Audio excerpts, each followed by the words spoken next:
ആലത്തൂർ പ്രഥമസഭ ക്രമീകരിച്ചിരിക്കുന്ന ഈ സുവിശേഷ യോഗങ്ങളുടെ മൂന്നാമത്തെയും സമാപന രാത്രിയുമായ ഇന്ന് വീണ്ടും ദൈവത്തിന്റെ വചനത്തിൽ സംസാരിക്കുവാൻ സ്വർഗത്തിലെ ദൈവം കൃപ നൽകുന്ന പുറത്ത് ദൈവത്തെ സ്തുതിക്കുന്നു.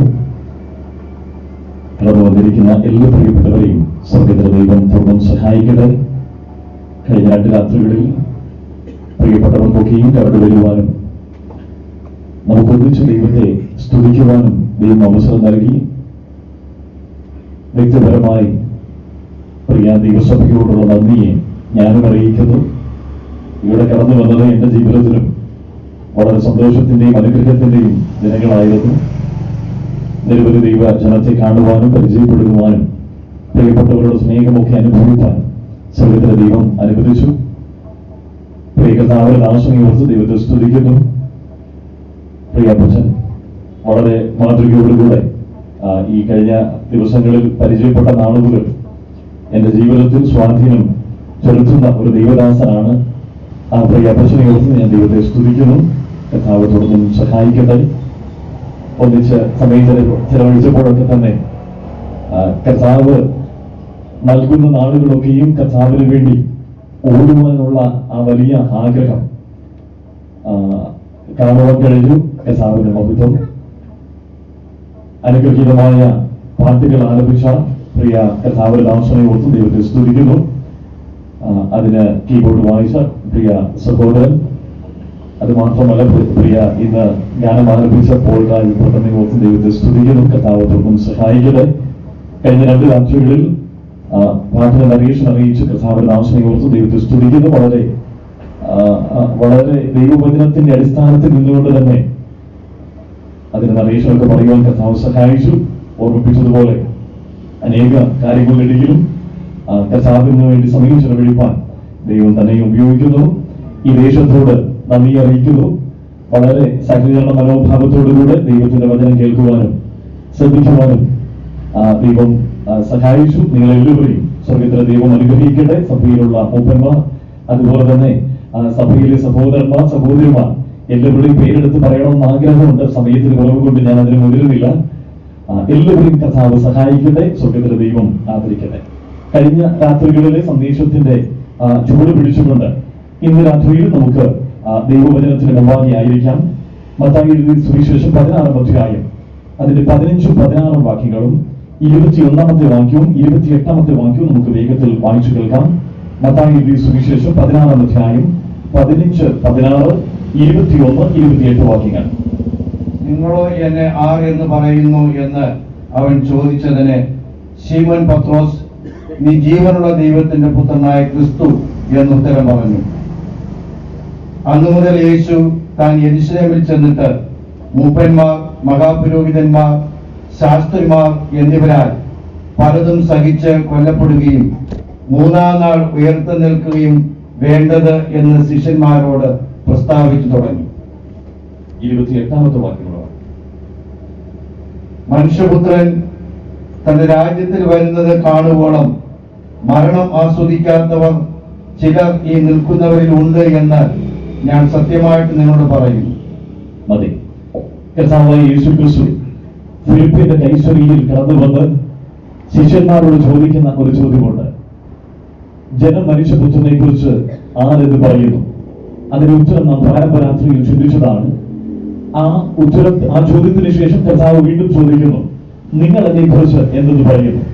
അതിന് മറുപടിയായിട്ട് പത്രോസ് പറയുന്ന ഉത്തരം, നീ ജീവനുള്ള ദൈവത്തിന്റെ പുത്രനായ ക്രിസ്തു. അതിനെ തുടർന്ന് നാം ചിന്തിച്ചു, കർത്താവായ യേശു ക്രിസ്തു ആ കൈസരിയിൽ നിന്നുകൊണ്ട് വലിയൊരു പ്രഖ്യാപനം നടത്തുകയായിരുന്നു. കർത്താവായ യേശു ക്രിസ്തു അവൻ ദൈവമാണ്. മാത്രമല്ല അവൻ മാനവരാശിയുടെ പാപത്തിന് പരിഹാരം വരുത്തുവാൻ കടന്നു വന്ന രക്ഷിതാവാണ്. കഴിഞ്ഞ രാത്രിയിൽ ഈ രക്ഷിതാവ് എങ്ങനെ രക്ഷ വരുത്തി എന്നാണ് 21-ാം വാക്യത്തിൽ നിന്നും കണ്ടത്. നാം വായിച്ചു കേട്ടത് ഇങ്ങനെയായിരുന്നു, യേശു ക്രിസ്തു കൊല്ലപ്പെടുകയും 3-ാം ദിവസം ഉയർത്തെഴുന്നേൽക്കുകയും വേണം. എങ്ങനെയാണ് പാപത്തിന് വിമോചനം വരുത്തിയത്, രക്ഷിതാവ് എങ്ങനെ പാപത്തിന് പരിഹാരം വരുത്തിയെന്ന് ആ ഒറ്റ വാക്യത്തിൽ വളരെ വ്യക്തമായി കർത്താവ് തന്നെ അറിയിച്ചു. 2 വസ്തുതകൾ ആ വാക്യത്തിൽ രേഖപ്പെടുത്തി കർത്താവ് പറഞ്ഞു. മനുഷ്യപുത്രൻ യേശു ക്രിസ്തു കൊല്ലപ്പെടുകയും ഉയർത്തെഴുന്നേൽക്കുകയും വേണ്ടത്. അനിവാര്യമായി സംഭവിക്കേണ്ട രണ്ട് കാര്യമാണ് അത് എന്ന് കർത്താവ് പറഞ്ഞു. ഒന്ന്, യേശു കർത്താവ് കൊല്ലപ്പെടണം. അർത്ഥം യേശു കർത്താവ് മരണപ്പെടേണ്ടിയിരിക്കുന്നു. യേശു ക്രിസ്തുവിന്റെ ക്രൂശ് മരണം അത് ഈ ലോകത്തിലുള്ള സകല മനുഷ്യർക്കും ഇന്നും ഒരു അത്ഭുതമായിട്ട് നിലകൊള്ളുന്നതാണ്. യേശു ക്രിസ്തുവിന്റെ ക്രൂശ് മരണത്തിന്റെ ചില സവിശേഷതകൾ ഈ സമാപന രാത്രിയുടെ പ്രാരംഭ ചുരുങ്ങിയ നിമിഷങ്ങളിൽ നിന്നുകൊണ്ട് പറയുവാൻ ഞാൻ താല്പര്യപ്പെടുന്നു. അക്കമിട്ട് മാത്രമേ പറഞ്ഞു പോകുവാൻ സാവകാശമുള്ളൂ. ഈ ക്രിസ്തു യേശുവിന്റെ ക്രൂശ് മരണത്തിന്റെ ചില പ്രത്യേകതകൾ. ഒന്നാമത്തെ പ്രത്യേകത, യേശു ക്രിസ്തുവിന്റെ ക്രൂശ് മരണം അത് മുന്നറിയിക്കപ്പെട്ട മരണമായിരുന്നു. ഈ 21-ാം വാക്യത്തിൽ നാം വായിച്ചു കേട്ടു, യേശു അന്ന് മുതൽ യേശു പറഞ്ഞു തുടങ്ങിയത്. യേശു കർത്താവ് വളരെ വ്യക്തമായിട്ട് അറിയിച്ചു, ഞാൻ കൊല്ലപ്പെടുകയും വേണം, അത് അനിവാര്യമായിരിക്കുന്നു, അത് വേണ്ടത്. അപ്പോൾ യേശു ക്രിസ്തുവിന്റെ മരണം അത് മുന്നറിയിക്കപ്പെട്ട ഒരു മരണമായിരുന്നു. ഉൽപ്പത്തി പുസ്തകം 3-ാം അധ്യായത്തിലേക്ക് കടന്നു വരുമ്പോൾ അതിന്റെ 15-ാമത്തെ വാക്യത്തിൽ വിശുദ്ധ ബൈബിളിലെ പ്രാരംഭ പുസ്തകത്തിൽ ദൈവം തന്നെ സുവിശേഷത്തിന്റെ വാഗ്ദത്തം നൽകി തന്നു. സ്ത്രീയുടെ സന്തതി സർപ്പത്തിന്റെ തലയെ തകർക്കും. കഴിഞ്ഞ 2000 വർഷങ്ങൾക്ക് മുമ്പ് നമ്മുടെ കർത്താവായ യേശു ക്രിസ്തു കാൽവറിയിലെ ക്രൂശിൽ മരിക്കുന്നതിനെ കുറിച്ച് ദൈവം മുന്നമേ അറിയിച്ചിരുന്നു. അതുകൊണ്ടാണ് കൊരിന്ത്യ ലേഖനത്തിലേക്ക് വരുമ്പോൾ നാം വായിക്കുന്നത്, തിരുവെഴുത്തുകളിൽ പ്രകാരം അവൻ ജനിച്ചിട്ട് മരിക്കണം. കർത്താവായ യേശു ക്രിസ്തു തിരുവെഴുത്തുകളിൽ പ്രകാരം ജനിച്ചു, തിരുവെഴുത്തുകളിൽ പ്രകാരം മരണപ്പെട്ടു. കർത്താവിന്റെ മരണം അത് അപ്രതീക്ഷിത മരണമായിരുന്നില്ല, അത് മുന്നറിയിക്കപ്പെട്ട മരണമായിരുന്നു. യേശു ക്രിസ്തുവിന്റെ ക്രൂശ് മരണത്തിന്റെ രണ്ടാമത്തെ സവിശേഷത, യേശു ക്രിസ്തുവിന്റെ മരണം അത് പുതിയ നിയമത്തിന്റെ പ്രധാനമായിരിക്കുന്ന വിഷയമാണ്. തിരുവചനത്തിലേക്ക് വരുമ്പോൾ അനേക വിഷയങ്ങൾ നമുക്ക് കാണുവാൻ കഴിയുമെങ്കിലും പുതിയ നിയമത്തിലേക്ക് വരുമ്പോൾ ഏറ്റവും പരമപ്രധാനമായിരിക്കുന്ന വിഷയം അത് യേശു കർത്താവിന്റെ ക്രൂശ് മരണമാണ്. നമുക്കറിയാം, കർത്താവ് യേശു ക്രിസ്തുവിന്റെ ജീവചരിത്രം രേഖപ്പെടുത്തിയിരിക്കുന്ന പുതിയ നിയമത്തിലെ 4 പ്രാരംഭ പുസ്തകങ്ങളുണ്ട്. മത്തായി എഴുതിയ സുവിശേഷം, മർക്കോസിന്റെ സുവിശേഷം, ലൂക്കോസിന്റെ സുവിശേഷം, യോഹന്നാന്റെ സുവിശേഷം. ഈ 4 സുവിശേഷങ്ങൾ വായിക്കുമ്പോൾ കർത്താവായ യേശു ക്രിസ്തുവിന്റെ ജീവചരിത്രം അവിടെ എഴുത്തുകാര് രേഖപ്പെടുത്തിയിരിക്കുകയാണ്. എന്നാൽ യേശു ക്രിസ്തുവിന്റെ ജനനത്തെ കുറിച്ച് 2 സുവിശേഷങ്ങളിൽ മാത്രമേ നാം വായിക്കുന്നുള്ളൂ, മത്തായിയുടെ സുവിശേഷത്തിലും ലൂക്കോസിന്റെ സുവിശേഷത്തിലും. എന്നാൽ 4 സുവിശേഷങ്ങളിലും ഒരുപോലെ രേഖപ്പെടുത്തിയിരിക്കുന്ന ക്രിസ്തുവിന്റെ ജീവിതത്തിലെ ഒരു സംഭവമാണ് ക്രൂശ് മരണം എന്ന് പറയുന്നത്. ഞാൻ ഇങ്ങനെ ഒന്ന് ചേർത്ത് പറയട്ടെ, ഈ 4 സുവിശേഷങ്ങളിലേക്ക് നാം കടന്നു വരുമ്പോൾ 1/5 ഭാഗം യേശു ക്രിസ്തുവിന്റെ ക്രൂശ് മരണത്തെ കുറിച്ചാണ്.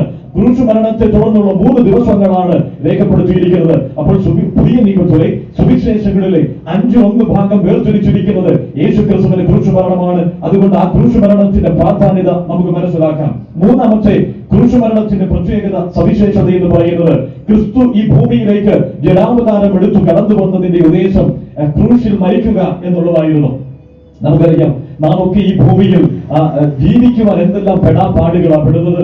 എന്തെല്ലാം പ്രശ്നങ്ങൾ വരുമ്പോഴും രോഗങ്ങൾ വരുമ്പോഴും ഒക്കെ എത്രയോ ജാഗ്രത പുലർത്തി നാം ജീവിക്കുന്നത്. നമ്മുടെ ആഹാരക്രമത്തിൽ എത്രയോ കാര്യങ്ങളിൽ നാം ശ്രദ്ധിക്കാറുണ്ട്. മരുന്ന് കഴിക്കുന്ന കാര്യത്തിൽ എത്ര ശ്രദ്ധിക്കുന്നവരാണ്. ജീവിതശൈലി രോഗങ്ങൾ വരാതിരിക്കാൻ എല്ലാത്തിനും ശ്രമം എന്താ? നമുക്ക് എങ്ങനെയെങ്കിലും ഒരു ദിവസം അധികമായിട്ട് ജീവിക്കണം. അത് മനുഷ്യന്റെ ജീവിതത്തിൽ ദൈവം നൽകിയ നാളുകളൊക്കെ ജീവിക്കണം. എന്നാൽ നൽകിയിരിക്കുന്ന നാളുകളൊക്കെയും ജീവിക്കുവാനുള്ള തത്രപ്പാടിലാണ് എല്ലാ മനുഷ്യരും. ഇവിടെ ഇതാ കർത്താവായ യേശു ക്രിസ്തു തന്നെ പറഞ്ഞ ഒരു കാര്യമുണ്ട്. മർക്കോസിന്റെ സുവിശേഷം 10-ാം അധ്യായം അതിന്റെ 45-ാമത്തെ വാക്യത്തിൽ, മനുഷ്യപുത്രൻ ശുശ്രൂഷ ചെയ്യിപ്പാനല്ല ശുശ്രൂഷിപ്പാനും തന്റെ ജീവനെ മറുവിലയായി അനേകർക്ക് വേണ്ടി നൽകുവാനും അത്രേ വന്നത്. കർത്താവ് തന്നെ പറഞ്ഞു, ഞാൻ ഈ ഭൂമിയിലേക്ക് വന്നത്, ദൈവം മനുഷ്യനായി ഭൂമിയിലേക്ക് ഇറങ്ങി വന്നത് ഒരു ഉദ്ദേശത്തോടു കൂടിയാണ്. ക്രൂശിൽ മരിക്കണം. കർത്താവ് മരിക്കുവാൻ വേണ്ടി ഈ ഭൂമിയിലേക്ക് വന്നു. ഞാൻ ഇങ്ങനെ ഒന്ന് ചേർത്ത് പറയട്ടെ, കർത്താവായ യേശു ക്രിസ്തുവിന്റെ ജഡാവതാരത്തിന്റെ ഉദ്ദേശം എന്ന് പറയുന്നത് അത് ക്രൂശ് മരണമായിരുന്നു. നാലാമത്തെ യേശു ക്രിസ്തുവിന്റെ ക്രൂശ് മരണത്തിന്റെ പ്രത്യേകത, സുവിശേഷ പ്രസംഗത്തിലെ കാതലായ വിഷയം എന്ന് പറയുന്നത് അത് ക്രൂശ് മരണമാണ്. കഴിഞ്ഞ 2 രാത്രിയിലും ഇവിടെ ദൈവത്തിന്റെ വചനം പ്രസ്താവിച്ചപ്പോൾ പറയാതെ ഉറപ്പായി പറഞ്ഞിരുന്ന ഒരു വസ്തുതയുണ്ട്. അത് കർത്താവിന്റെ ക്രൂശ് മരണത്തെ കുറിച്ചാണ്. ഞങ്ങൾ പറഞ്ഞു വന്ന് രക്ഷയെ കുറിച്ച് അറിയിക്കുമ്പോൾ യേശു ക്രിസ്തുവിന്റെ ക്രൂശ് മരണം ഒരിക്കലും പറയാതിരിക്കുകയില്ല. അതാ മനുഷ്യന് രക്ഷ വരുത്തിയിരിക്കുന്നത്. അതുകൊണ്ട് ഇന്ന് രാത്രിയിലും ഞങ്ങൾക്ക് അറിയിക്കുവാനുള്ളത് അല്ല, എവിടെയെല്ലാം ഈ സുവിശേഷം പ്രസംഗിച്ചാലും, ഒരുപക്ഷെ നിങ്ങളുടെ വീടുകളിൽ കടന്നു വന്നിരുന്ന് വ്യക്തിപരമായി സംസാരിച്ചാലും പരസ്യയോഗങ്ങളിൽ ഞങ്ങൾ പ്രസംഗിച്ചാലും, ഇതുപോലെയുള്ള സുവിശേഷ പന്തലുകളിൽ സുവിശേഷ യോഗങ്ങളിൽ സംസാരിച്ചാലും എല്ലാം ഞങ്ങൾ വിളിച്ചറിയിക്കുന്ന ഒരു യാഥാർത്ഥ്യമുണ്ട്. സുവിശേഷത്തിന്റെ കാതലായ വിഷയം അത് കർത്താവായ യേശു ക്രിസ്തുവിന്റെ ക്രൂശ് മരണമാണ്.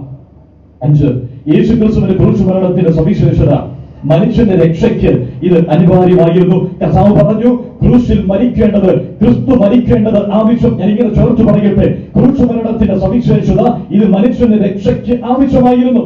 ഇതേ അധ്യായം തന്നെ മത്തായിയുടെ സുവിശേഷം 16-ാം അധ്യായം 26-ാമത്തെ വാക്യത്തിൽ നാം വായിച്ചു. ഇന്നലെ വായിച്ചതാണ്, ഒരു മനുഷ്യൻ സർവ്വലോകവും നേടിയാലും തന്റെ ജീവനെ നഷ്ടമാക്കിയാൽ എന്ത് പ്രയോജനം? ഒരു മനുഷ്യൻ ഈ ലോകം മുഴുവൻ വെട്ടിപ്പിടിച്ചാലും അവന്റെ ജീവനെ, ആത്മാവിനെ നഷ്ടമാക്കി കളഞ്ഞാൽ അവൻ എന്ത് പ്രയോജനം? ഈ സങ്കീർത്തനങ്ങളിലേക്ക് കടന്നു വരുമ്പോൾ അവിടെയും നാം വായിക്കുന്നു, സഹോദരൻ ശവക്കുഴി കാണാതെ എന്നേക്ക് ജീവിച്ചിരിക്കേണ്ടതിന് അവനെ വീണ്ടെടുക്കുവാനോ ദൈവത്തിന് വീണ്ടെടുപ്പുകൾ നൽകുവാനോ ആർക്കും ഒരു നാളും കഴിയുകയില്ല. മനുഷ്യന് പാപത്തിന് പരിഹാരം സ്വയമായി നേടിയെടുക്കുവാൻ കഴിയുകയില്ല. അവന്റെ സ്വയം പരിശ്രമം കൊണ്ടോ അവൻ എത്ര സൽക്കർമ്മങ്ങൾ ചെയ്താലോ, എത്ര മതകർമ്മങ്ങൾ ചെയ്താലോ, ഒരു മതത്തിനോ ഒരു സംസ്കാരത്തിനോ ഒരു ശാസ്ത്രത്തിനോ ഈ ലോകത്തിലുള്ള എന്തെങ്കിലും പ്രസ്ഥാനങ്ങൾക്ക് ഒന്നും മനുഷ്യനെ പാപത്തിന് പരിഹാരം വരുത്തുവാൻ, രക്ഷ നൽകുവാൻ സാധിക്കുകയില്ല.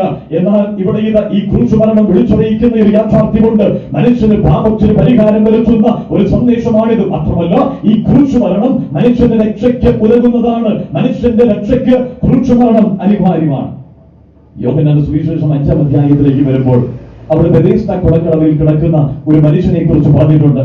കർത്താവ് ആ കുളക്കടവിലേക്ക് കടന്നു വന്നപ്പോൾ ഈ മനുഷ്യനോട് ചോദിച്ചു, നിനക്ക് എന്താണ് ആവശ്യം? അവന്റെ മറുപടി ഇങ്ങനെയാണ്, കർത്താവേ, കഴിഞ്ഞ 38 വർഷമായിട്ട് ഞാനിവിടെ കിടക്കുകയാ, എന്നെ സഹായിപ്പാൻ ആരുമില്ല, കുളത്തിലേക്ക് എന്നെ ഒന്ന് ഇറക്കുവാൻ പോലും ആരുമില്ല, ഞാൻ നിസ്സഹായനാണ്. ഈ ലോകത്തോട് ദൈവം വിളിച്ചറിയിക്കുന്ന ഒരു വസ്തുതയുണ്ട്, മനുഷ്യ, നീ നിസ്സഹായനാണ്. എന്തിന്റെ കാര്യത്തിൽ? നിനക്ക് ഭക്ഷണം വാങ്ങുന്ന കാര്യത്തിലാണോ? അല്ലല്ല. വീട് വെക്കുന്ന കാര്യത്തിലാണോ? അല്ല. നിനക്ക് അമേരിക്കയ്ക്ക് പോകുന്ന കാര്യത്തിൽ? ഇതൊക്കെ സാധ്യമായിട്ടുള്ള കാര്യങ്ങളാ. മനുഷ്യന് സാധ്യമല്ലാത്ത ഏതെങ്കിലും ഒരു കാര്യമുണ്ടെങ്കിൽ ഞാൻ ഇങ്ങനെയെന്ന് പറയട്ടെ, ഈ ശാസ്ത്ര ലോകത്തിൽ സാധിക്കാത്ത ഒരു കാര്യം, രാഷ്ട്രീയ പ്രസ്ഥാനങ്ങൾക്ക് നൽകി തരുവാൻ കഴിയാത്ത യാഥാർത്ഥ്യം, ഈ ലോകത്തിലുള്ള മതങ്ങൾക്ക് നൽകുവാൻ കഴിയാത്ത ഒന്നുണ്ടെങ്കിൽ അത് മനുഷ്യന് രക്ഷ വരുത്തുക, പാപവിമോചനം വരുത്തുക എന്നുള്ളതാണ്. അത് കർത്താവായ യേശുക്രിസ്തുവിന്റെ ക്രൂശ് മരണത്താൽ സാധ്യമായി. മുമ്പോട്ട് വരട്ടെ. 6-ാമത്തെ ഈ ക്രൂശ് മരണത്തിന്റെ പ്രത്യേകത എന്ന് പറയുന്നത്, ഇത് നമുക്ക് പകരമായി, ക്രൂശ് മരണം കർത്താവ് മരിച്ചത് നമുക്ക് പകരമായി മരിച്ചതാണ്. നാം ആയിരുന്നു മരിക്കേണ്ടത്, നമുക്ക് പകരമായി കർത്താവ് മരിച്ചു. ഈ ലോകത്തിലുള്ള ഏതൊരു മനുഷ്യനോട് ചോദിച്ചാലും അവർ പറയുന്ന ഭയങ്ങളിൽ ഏറ്റവും ഭയാനകരമായിരിക്കുന്ന കാര്യം എന്തെന്ന് ചോദിച്ചാൽ മരണത്തെ കുറിച്ചുള്ളതാണ്. വിശുദ്ധ ബൈബിളിൽ മനുഷ്യനെ വിളിച്ചിരിക്കാൻ മറ്റൊരു പേര് മർത്യൻ, അർത്ഥാൽ മരണത്തിന് അധീനൻ. ഈ ലോകത്തിലുള്ള സകല മനുഷ്യനും ആ മരണമുണ്ട്, അത് സുനിശ്ചിതമായി സംഭവിക്കുന്ന ഒരു യാഥാർത്ഥ്യമാണ് എന്ന് നമുക്കറിയാവുന്നതാണ്. തിരുവചനം അത് വെളിപ്പെടുത്തുന്നുമുണ്ട്. വിളിക്കാതെ വരുന്ന അതിഥിയെ പോലെ മരണം ഒരു മനുഷ്യന്റെ ജീവിതത്തിലേക്ക് ഏതു സമയവും കടന്നു വരും. നാം ഒരുപക്ഷെ ഒരല്പ നിമിഷങ്ങൾക്ക് മുമ്പ് കണ്ട ഒരു വ്യക്തിയെ ചില നിമിഷങ്ങൾ കഴിയുമ്പോൾ ഒരു വാർത്തയിലൂടെയൊക്കെ നാം അറിയാറുണ്ട്. ഇന്നയാണ് അല്പസമയം മുമ്പ് സംസാരിച്ചയാള്, ഫോണിലൂടെ സംസാരിച്ചയാള്, നേരിട്ട് കണ്ടയാള് മരണത്തിന് കീഴടങ്ങി. ഇതിനകത്ത് പറയട്ടെ, മരണം എന്ന് പറയുന്നത് എല്ലാ മനുഷ്യരും ഭയപ്പെടുന്ന ഒന്നാണ്. ഒരുപക്ഷെ ഉപദേശമാരും ദൈവദാസന്മാരും ഒക്കെ ഭവനങ്ങളിൽ കടന്നു വരുമ്പോൾ ചിലർ പറയുന്ന മറുപടിയുണ്ട്, ഇപ്പോൾ സമയമില്ല സഹോദര, പോയിട്ട് പിന്നെ ഉപദേശി, ഇപ്പൊ നിങ്ങളുടെ വാക്കൊന്നും കേൾക്കാൻ ഞങ്ങൾക്ക് സമയമില്ല, നിങ്ങൾ പറയുന്നത് എന്തെന്നൊക്കെ അറിയാം, ഇപ്പോൾ സമയമില്ല, പോയിട്ട് മറ്റൊരു ദിവസം വാ. എന്നാൽ പറയട്ടെ, മരണം നിങ്ങളുടെ ജീവിതത്തിലേക്ക് കടന്നു വന്ന് നിങ്ങളുടെ ഹൃദയത്തിൽ അല്ലെങ്കിൽ നിങ്ങളുടെ ജീവിതത്തിന്റെ കവാടത്തിൽ മുട്ടുന്ന സമയത്ത് പോയിട്ട് പിന്നെ വാ എന്ന് പറയുവാൻ മരണത്തോട് സാധിക്കുകയില്ല. ഒരുപക്ഷെ ഞാൻ മുമ്പ് പറഞ്ഞിട്ടുള്ളത് നിങ്ങൾ കേട്ടിട്ടുള്ളതുമായിരിക്കാം. പണ്ടൊരിക്കൽ ദരിദ്രനായിരിക്കുന്ന ഒരു മനുഷ്യൻ വൈദ്യന്റെ അടുക്കൽ ചെന്നിട്ട് ഒരു ചോദ്യം ചോദിച്ചു, വൈദ്യന് എനിക്കൊരു മരുന്ന് തരണം. എന്ത് മരുന്ന് വേണ്ടിയത്? മരിക്കാതിരിക്കാൻ ഒരു മരുന്ന് വേണം. ആ വൈദ്യൻ മറുപടിയായിട്ട് ഇങ്ങനെ പറഞ്ഞു, രസകരമായ മറുപടിയായിട്ട് ഇങ്ങനെ പറഞ്ഞു, മരുന്നുണ്ട്. എന്താ മരുന്ന്? ഒറ്റ മരുന്നേ ഉള്ളൂ, മരിക്കാതിരിക്കണമെങ്കിൽ നീ ജനിക്കാതെ ഇരിക്കണം. ഇന്ന് രാത്രി പറയട്ടെ, ഈ ലോകത്തിൽ ജനിച്ചു വീണിട്ടുള്ള ഏതൊരു മനുഷ്യനും മരണം എന്ന് പറയുന്നത് സുനിശ്ചിതമാണ്, അത് സംഭവിക്കേണ്ടതാണ് എന്നത് ഉറപ്പിച്ചു നൽകിയിരിക്കുകയാണ്. ശാസ്ത്ര ലോകം ഇത്രമാത്രം വളർന്നു. കഴിഞ്ഞ നാളുകൾ ചില വർഷങ്ങളിലൊക്കെ ഒരു വാർത്ത കേട്ട് കാണും, ആ എയ്ഡ്സ് രോഗത്തിന് മരുന്ന് കണ്ടുപിടിച്ചു. അത് എത്രത്തോളം വാസ്തവമെന്നറിയില്ല, അത് പരിശോധിക്കപ്പെട്ടുകൊണ്ടിരിക്കുകയാണ്. അതൊക്കെ വലിയ വാർത്തയാ. ആ എയ്ഡ്സ് രോഗത്തിന് മരുന്നില്ലാത്തത് കൊണ്ട് അനേകർ മരിക്കുന്നു. അതിന്റെ പാപത്തിന് ഗൗരവമൊക്കെ കേൾവിക്കാർക്ക് നന്നായിട്ട് അറിയാമെന്ന് എനിക്കറിയാം. എങ്കിലും ഞാൻ പറയട്ടെ, എയ്ഡ്സ് രോഗത്തിന് മരുന്ന് കണ്ടുപിടിച്ച് ഒരുവൻ രക്ഷപ്പെട്ടെന്നിരിക്കട്ടെ, അവന്റെ ജീവിതത്തിൽ ഒരു ദിവസം മരണം കടന്നു വരും. കോവിഡ് വന്നപ്പോൾ സകല ആളുകളുടെ ഒരു ആഗ്രഹവും പ്രാർത്ഥനയും എന്തായിരുന്നു? എങ്ങനെയെങ്കിലും വാക്സിനേഷനൊക്കെ ഒന്ന് കണ്ടുപിടിക്കണം. വാക്സിനേഷൻ വന്നു കഴിഞ്ഞപ്പോൾ ഇത് എടുക്കാനാണ് ആളുകളെ ഓടിച്ചിട്ട് പിടിക്കുക. വാക്സിനേഷൻ എടുക്കുക എന്തിനു വേണ്ടിയാണോ ആഗ്രഹിച്ചത്, എന്തിനു വേണ്ടിയാണോ പ്രാർത്ഥിച്ചത്, പിന്നെ ഇത് എടുക്കാൻ വേണ്ടി ആളുകളെ സർക്കാർ നിർബന്ധിക്കുന്ന അവസ്ഥയിലേക്ക് വന്നു. ഞാൻ പറയട്ടെ, കോവിഡിന് മരുന്ന് കണ്ടുപിടിച്ചു, വാക്സിനേഷൻ കണ്ടുപിടിച്ചു, എന്ന മരണത്തിന് വാക്സിനേഷൻ ഉണ്ടായിട്ടില്ല. മരണത്തിന് ഒരു മനുഷ്യന്റെ ജീവിതത്തിൽ നിന്നും മരണത്തെ മാറ്റി നിർത്തുവാൻ സാധിക്കുകയില്ല. നമുക്കറിയാം അലക്സാണ്ടർ ചക്രവർത്തിയെ കുറിച്ച്. ലോകം മുഴുവൻ കിടുകിടാൻ ഉറപ്പിച്ച സകല രാജ്യങ്ങളെയും തന്റെ മുമ്പിൽ മുട്ടുമടക്കിയ ഒരു ചക്രവർത്തി. എന്നാൽ 32ാമത്തെ വയസ്സിൽ ഒരു കൊതുകിന്റെ കടിയേറ്റ് മരണത്തിന് താൻ കീഴടങ്ങി. ഞാൻ പറയട്ടെ, ചരിത്രത്തിൽ എത്രയോ മഹാന്മാർ ഈ ഭൂമിയിൽ ജനിച്ചു ജീവിച്ചിട്ടുണ്ട്. എന്നാൽ സകല മനുഷ്യരും മരണത്തിന് മുമ്പാകെ ആ മുട്ടുമടക്കിയിട്ടേ ഉള്ളൂ. ഇന്ന് രാത്രി ഞാൻ പറയട്ടെ, എന്തുകൊണ്ട് മനുഷ്യൻ മരിക്കുന്നത്? എല്ലാ മനുഷ്യരും മരിക്കുന്നു. എല്ലായിടത്തും മരണമുണ്ട്. പ്രായമായവർ മരിക്കുന്നു, പ്രായം കുറഞ്ഞവർ മരിക്കുന്നു. 9 വയസ്സുകാരനും 50 വയസ്സുകാരനും 80 വയസ്സുകാരനും ഒക്കെ മരിക്കുന്നു. പ്രായഭേദമില്ലാതെ മതവ്യത്യാസമില്ലാതെ എല്ലാ മനുഷ്യരും മരിക്കുകയാണ്. മരണത്തിന് മാത്രം മതമില്ല, മരണത്തിന് മാത്രം ജാതിയില്ല. എല്ലായിടങ്ങളിലും മരണം ഇങ്ങനെ പൂണ്ടുവിളയാടിക്കൊണ്ടിരിക്കുകയാണ്. ഏത് ദേശത്ത് ചെന്നാലും അവിടെ മരണമുണ്ട്. അങ്ങനെയെങ്കിൽ ന്യായമായ ഒരു ചോദ്യം ഞാൻ ചോദിക്കട്ടെ, എന്തുകൊണ്ട് മനുഷ്യൻ മരിക്കുന്നു? ശാസ്ത്രലോകം നോക്കിയിട്ട് പല ഉത്തരങ്ങളൊക്കെ പറയുവാൻ ശ്രമിച്ചുകൊണ്ടിരിക്കുകയാണ്. അപ്പോൾ ചിലർ പറയും, ഇന്നയാൾ മരിച്ചു കേട്ടോ. എങ്ങനെയാ മരിച്ചത്? വാഹനാപകടത്തിൽ മരിച്ചു, ഇന്നയാൾ രോഗം ബാധിച്ചു മരിച്ചു, പ്രായമായിട്ട് മരിച്ചു. ഞാൻ ചോദിക്കുന്ന ചോദ്യം അതൊന്നുമല്ല, എങ്ങനെ മനുഷ്യൻ മരിക്കുന്നു എന്നല്ല, എന്തുകൊണ്ട് മനുഷ്യൻ മരിക്കുന്നു? ശാസ്ത്രം ഇത്രയും വളർന്നു. ആ മതങ്ങളൊക്കെ പല കണ്ടുപിടുത്തങ്ങൾ നടത്തി ആളുകളെ ആകർഷിച്ചുകൊണ്ടിരിക്കുകയാണ്. പല കൂട്ടം ആളുകളൊക്കെ ഇന്ന് വർദ്ധിക്കുകയാണ്. ഇവർക്ക് മനുഷ്യനെ ഇങ്ങനെ സ്വാധീനിക്കുവാൻ ശ്രമിച്ചുകൊണ്ടിരിക്കുക. പക്ഷെ ഇതൊന്നും നടക്കുന്നില്ല. ഒരു ചോദ്യമുണ്ട്, എന്തുകൊണ്ട് മനുഷ്യൻ മരിക്കുന്നു? ലോകം മൗനമായിരിക്കുക, മതങ്ങൾ മൗനമായിരിക്കുക, ശാസ്ത്രലോകം മൗനമായിരിക്കുമ്പോൾ ബൈബിൾ ഉത്തരം നൽകുന്നു. ഇന്നലെ രാത്രി ഓർമ്മിപ്പിച്ചതുപോലെ ദൈവത്തിന്റെ വചനമാകുന്ന വചനം ബൈബിൾ ഉത്തരം നൽകുന്നു. എന്തുകൊണ്ട് മനുഷ്യൻ മരിക്കുന്നു? നമുക്ക് വായിച്ചു കേൾക്കാം. റോമർക്ക് എഴുതിയ ലേഖനം 5-ാം അധ്യായം അതിന്റെ 12ാമത്തെ വാക്യം. റോമലേഖനം 5-ാം അധ്യായം 12ാമത്തെ വാക്യം. ഏക മനുഷ്യനാൽ പാപവും പാപത്താൽ മരണവും ലോകത്തിൽ കടന്നു. ഏക മനുഷ്യനാൽ പാപവും പാപത്താൽ മരണവും ലോകത്തിൽ കടന്നു. ഈ ലോകത്തിൽ എന്തുകൊണ്ട് മനുഷ്യൻ മരിക്കുന്നു? ഉത്തരവിത വിശുദ്ധ ബൈബിൾ ദൈവം തന്നെ നൽകുകയാണ്. എന്തുകൊണ്ട് മനുഷ്യൻ മരിക്കുന്നു? പാപത്താൽ മരണം. എന്തുകൊണ്ട് എല്ലായിടത്തും മരണമുള്ളത്? ഞാനിങ്ങനെ പറയട്ടെ, എല്ലായിടത്തും പാപം കടന്നു വന്നിരിക്കുകയാണ്. പാപം സാർവത്രികമായി ഈ ലോകത്തിലുള്ളത് കൊണ്ട് മരണം സാർവത്രികമായി സകല മനുഷ്യനെയും കടന്നു പിടിച്ചുകൊണ്ടിരിക്കുക. ഇതിനകത്ത് പറയട്ടെ, പാപം മനുഷ്യനെ കടന്നു പിടിച്ചതുപോലെ പാപത്തിന്റെ ശിക്ഷയാകുന്ന മരണം ഇതിന് പിന്നാലെ ഉണ്ട്. 6-ാം അധ്യായം റോമാലേഖനം തന്നെ 6-ാം അധ്യായം അതിന് 23ാമത്തെ വാക്യം എല്ലാ പ്രിയപ്പെട്ടവർക്കും പരിചിതമാണ്. പാപത്തിന്റെ ശമ്പളം മരണമത്രേ. പാപത്തിന്റെ ശമ്പളം മരണമത്രേ. രാവിലെ പണിക്ക് പോയാൽ വൈകുന്നേരം കൂലി ലഭിക്കില്ലേ? ആ കൂലി പോലെയാണ് മരണത്തെ കുറിച്ച് പറഞ്ഞിരിക്കുന്നത്. ഒരു മനുഷ്യന്റെ പാപത്തിന്റെ ശിക്ഷയാണ്, പാപത്തിന്റെ ശമ്പളമാണ്, പാപത്തിന്റെ കൂലിയാണ് മരണം. ആർക്കും ഓടി ഒളിക്കുവാൻ അതിനൊന്നും സാധിക്കുകയില്ല. പാപത്തിന്റെ ശിക്ഷയാണ് മരണം. ഇന്ന് രാത്രി ഞാൻ ഇങ്ങനെയൊന്ന് പറയട്ടെ, മരണത്തെ കുറിച്ച് വിശുദ്ധ ബൈബിളിലേക്ക് വരുമ്പോൾ അത് പാപത്തിന്റെ ശിക്ഷ എന്ന് പറഞ്ഞിരിക്കുമ്പോൾ അതിന്റെ 3 തലങ്ങളെ കുറിച്ച് രേഖപ്പെടുത്തിയിട്ടുണ്ട്. പാപത്തിന്റെ ശിക്ഷയായിരിക്കുന്ന ആ മരണത്തിന്റെ 3 തലങ്ങൾ. ഒന്ന് അക്കമിട്ട് മാത്രം പറയട്ടെ. ഒന്ന് ആത്മീക മരണം. എഫേസ്യർക്ക് എഴുതിയ ലേഖനം 2-ാം അധ്യായം അതിന്റെ 1ാമത്തെ വാക്യത്തിലേക്ക് വരുമ്പോൾ നാം ഇങ്ങനെ വായിക്കുന്നു, അതിക്രമങ്ങളാലും പാപങ്ങളാലും മരിച്ചവരായിരുന്ന നിന്നെ എന്ന് വെച്ചാൽ ഇവിടെ പറയുകയാ പാപത്തിന്റെ ശിക്ഷ. 1ാമത്തെ ഭാഗം മരണം പറയുകയാണ്. ആത്മീകമായിരിക്കുന്ന മരണം. അതിക്രമങ്ങളാലും പാപങ്ങളാലും മരിച്ചു. ദൈവം മനുഷ്യനെ സൃഷ്ടിച്ച് ആദത്തെയും ഹവ്വയെയും സൃഷ്ടിച്ച് ഏദൻ തോട്ടത്തിലാക്കി.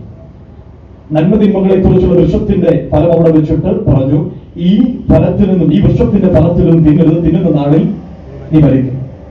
ഈ കൽപ്പന കൊടുത്തിട്ട് അവിടെയാക്കി വെച്ചു.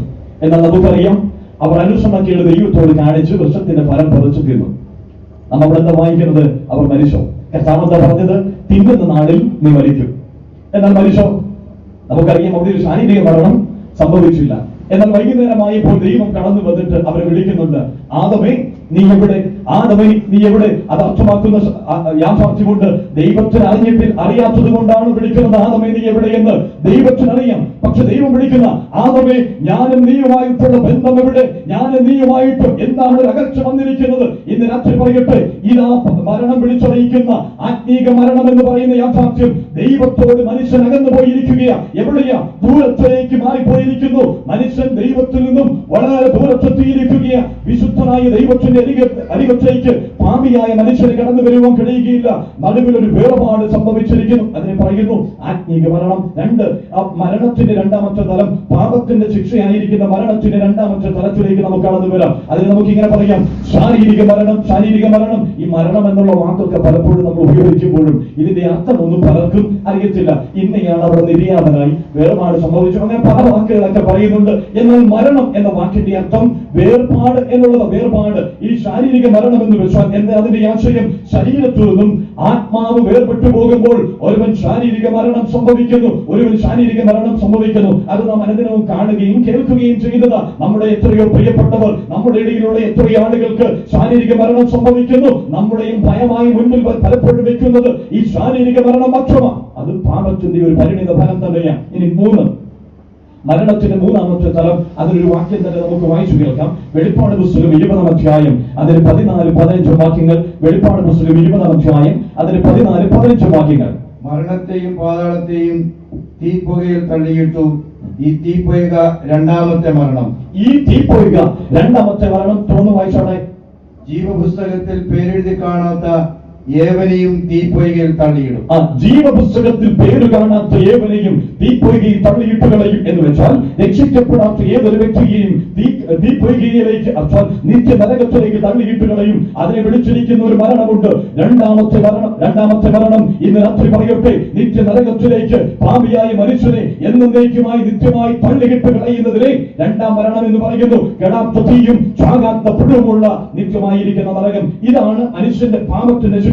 ഞാൻ ഇങ്ങനെ പറയട്ടെ, എന്തുകൊണ്ട് കർത്താവായ യേശുക്രിസ്തു മരിച്ചു? നമുക്ക് പകരമായി മരിച്ചു. നാമായിരുന്നു മരിക്കേണ്ടവർ, നാമായിരുന്നു ശാരീരിക മരണം അനുഭവിക്കേണ്ടവർ. എന്നാൽ നമുക്ക് പകരമായി നാം രണ്ടാം മരണമായിരിക്കുന്ന നിത്യനരകത്തിലേക്ക് എന്നേക്കുമായി തള്ളപ്പെട്ടു പോകേണ്ടവരാണ്.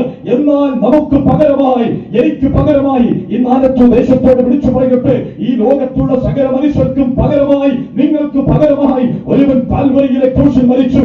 നമുക്ക് പകരമായി മരിച്ച കർത്താവായ യേശുക്രിസ്തു. യെശയ്യാവിന്റെ പുസ്തകം 53-ാം അധ്യായത്തിലേക്ക് വരുമ്പോൾ 5-6 വാക്യങ്ങളിൽ ആവർത്തിച്ച് പറഞ്ഞിരിക്കുന്ന ഒരു വസ്തുതയുണ്ട്. നമ്മുടെ അതിക്രമങ്ങൾ നിമിത്തം അവൻ മുറിവേറ്റും, നമുക്ക് വേണ്ടി അവന് അനുഭവിച്ചു, നമുക്ക് വേണ്ടി നമ്മുടെ പാപം നിമിത്തം. അതാണ് ഈ ക്രൂശ് മരണത്തിന്റെ സവിശേഷത. യേശുക്രിസ്തു മരിച്ചത് നമുക്ക് പകരമായി. ഇന്ന് നെഞ്ചത്ത് കൈവച്ച് ഞാൻ പറയട്ടെ, എനിക്ക് പകരമായി, ഞാൻ പാപത്തിന്റെ ശിക്ഷ അനുഭവിക്കേണ്ടതിന് പകരമായി എന്റെ ശിക്ഷയെ ഏറ്റെടുത്തുകൊണ്ട് കാൽവരിയിലെ ക്രൂശിൽ യേശു കർത്താവ് മരിച്ചു. ഞാൻ പറയട്ടെ, ഈ ലോകത്തിൽ കടന്നു വന്നു, അല്ലെങ്കിൽ ലോകത്തിലുള്ള മനുഷ്യരെ മുഴുവൻ എടുത്ത ചരിത്രം മുഴുവൻ നോക്കിയാൽ മരിക്കുവാൻ പാടില്ലാത്ത ഒറ്റ വ്യക്തിയോട് മരണം പാപത്തിന്റെ ശിക്ഷയായിട്ട് എല്ലാ മനുഷ്യരിലും വന്നു. എന്നാൽ ഒരു വ്യക്തി മാത്രം മരണം തന്നെ പിടിക്കുവാൻ, അല്ലെങ്കിൽ മരണത്തിന് അധീനനല്ലാത്തവൻ ഈ ഭൂമിയിൽ ഉണ്ടായിരുന്നു.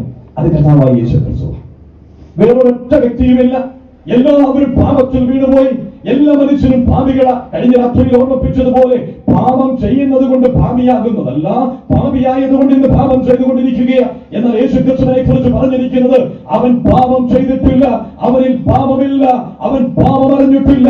ഇന്ന് രാത്രി പറയട്ടെ, മരിക്കുവാൻ പാടില്ലാത്ത ഒരുത്തൻ, മരിക്കുവാൻ ആവശ്യമില്ലാത്ത ഒരുത്തൻ കാൽവരിയിലെ ക്രൂശിൽ മരിച്ചു. പറയട്ടെ, എന്റെ പാപത്തിന്റെ പരിഹാരത്തിനായി നാം മരിക്കേണ്ടതിന് പകരമായി എന്റെ പാപത്തിന്റെ ശിക്ഷയെ ഏറ്റെടുത്തുകൊണ്ട് ഞാൻ നരകത്തിൽ പോകാതിരിക്കുവാൻ വേണ്ടി ഇന്ന് പറയട്ടെ, ആലത്തൂർ ദേശത്ത് ഇരുട്ടിന്റെ മറവിൽ നിന്ന് കേൾക്കുന്ന പ്രിയപ്പെട്ടവരുണ്ടെങ്കിൽ ഞാൻ ഇങ്ങനെ പറയട്ടെ, താങ്കളെത്ര കഠിന കൊടിയ പാപിയായിരുന്നാലും താങ്കളുടെ പാപത്തിന് പരിഹാരം വരുത്തുവാൻ കാൽവരിയിലെ ക്രൂശിൽ യേശു കർത്താവ് മരിച്ചു. താങ്കൾക്ക് പകരമായി ഞാൻ എന്നെ ചേർത്ത് പറയട്ടെ, നമുക്ക് പകരമായി ഒരുവൻ മരിച്ചു.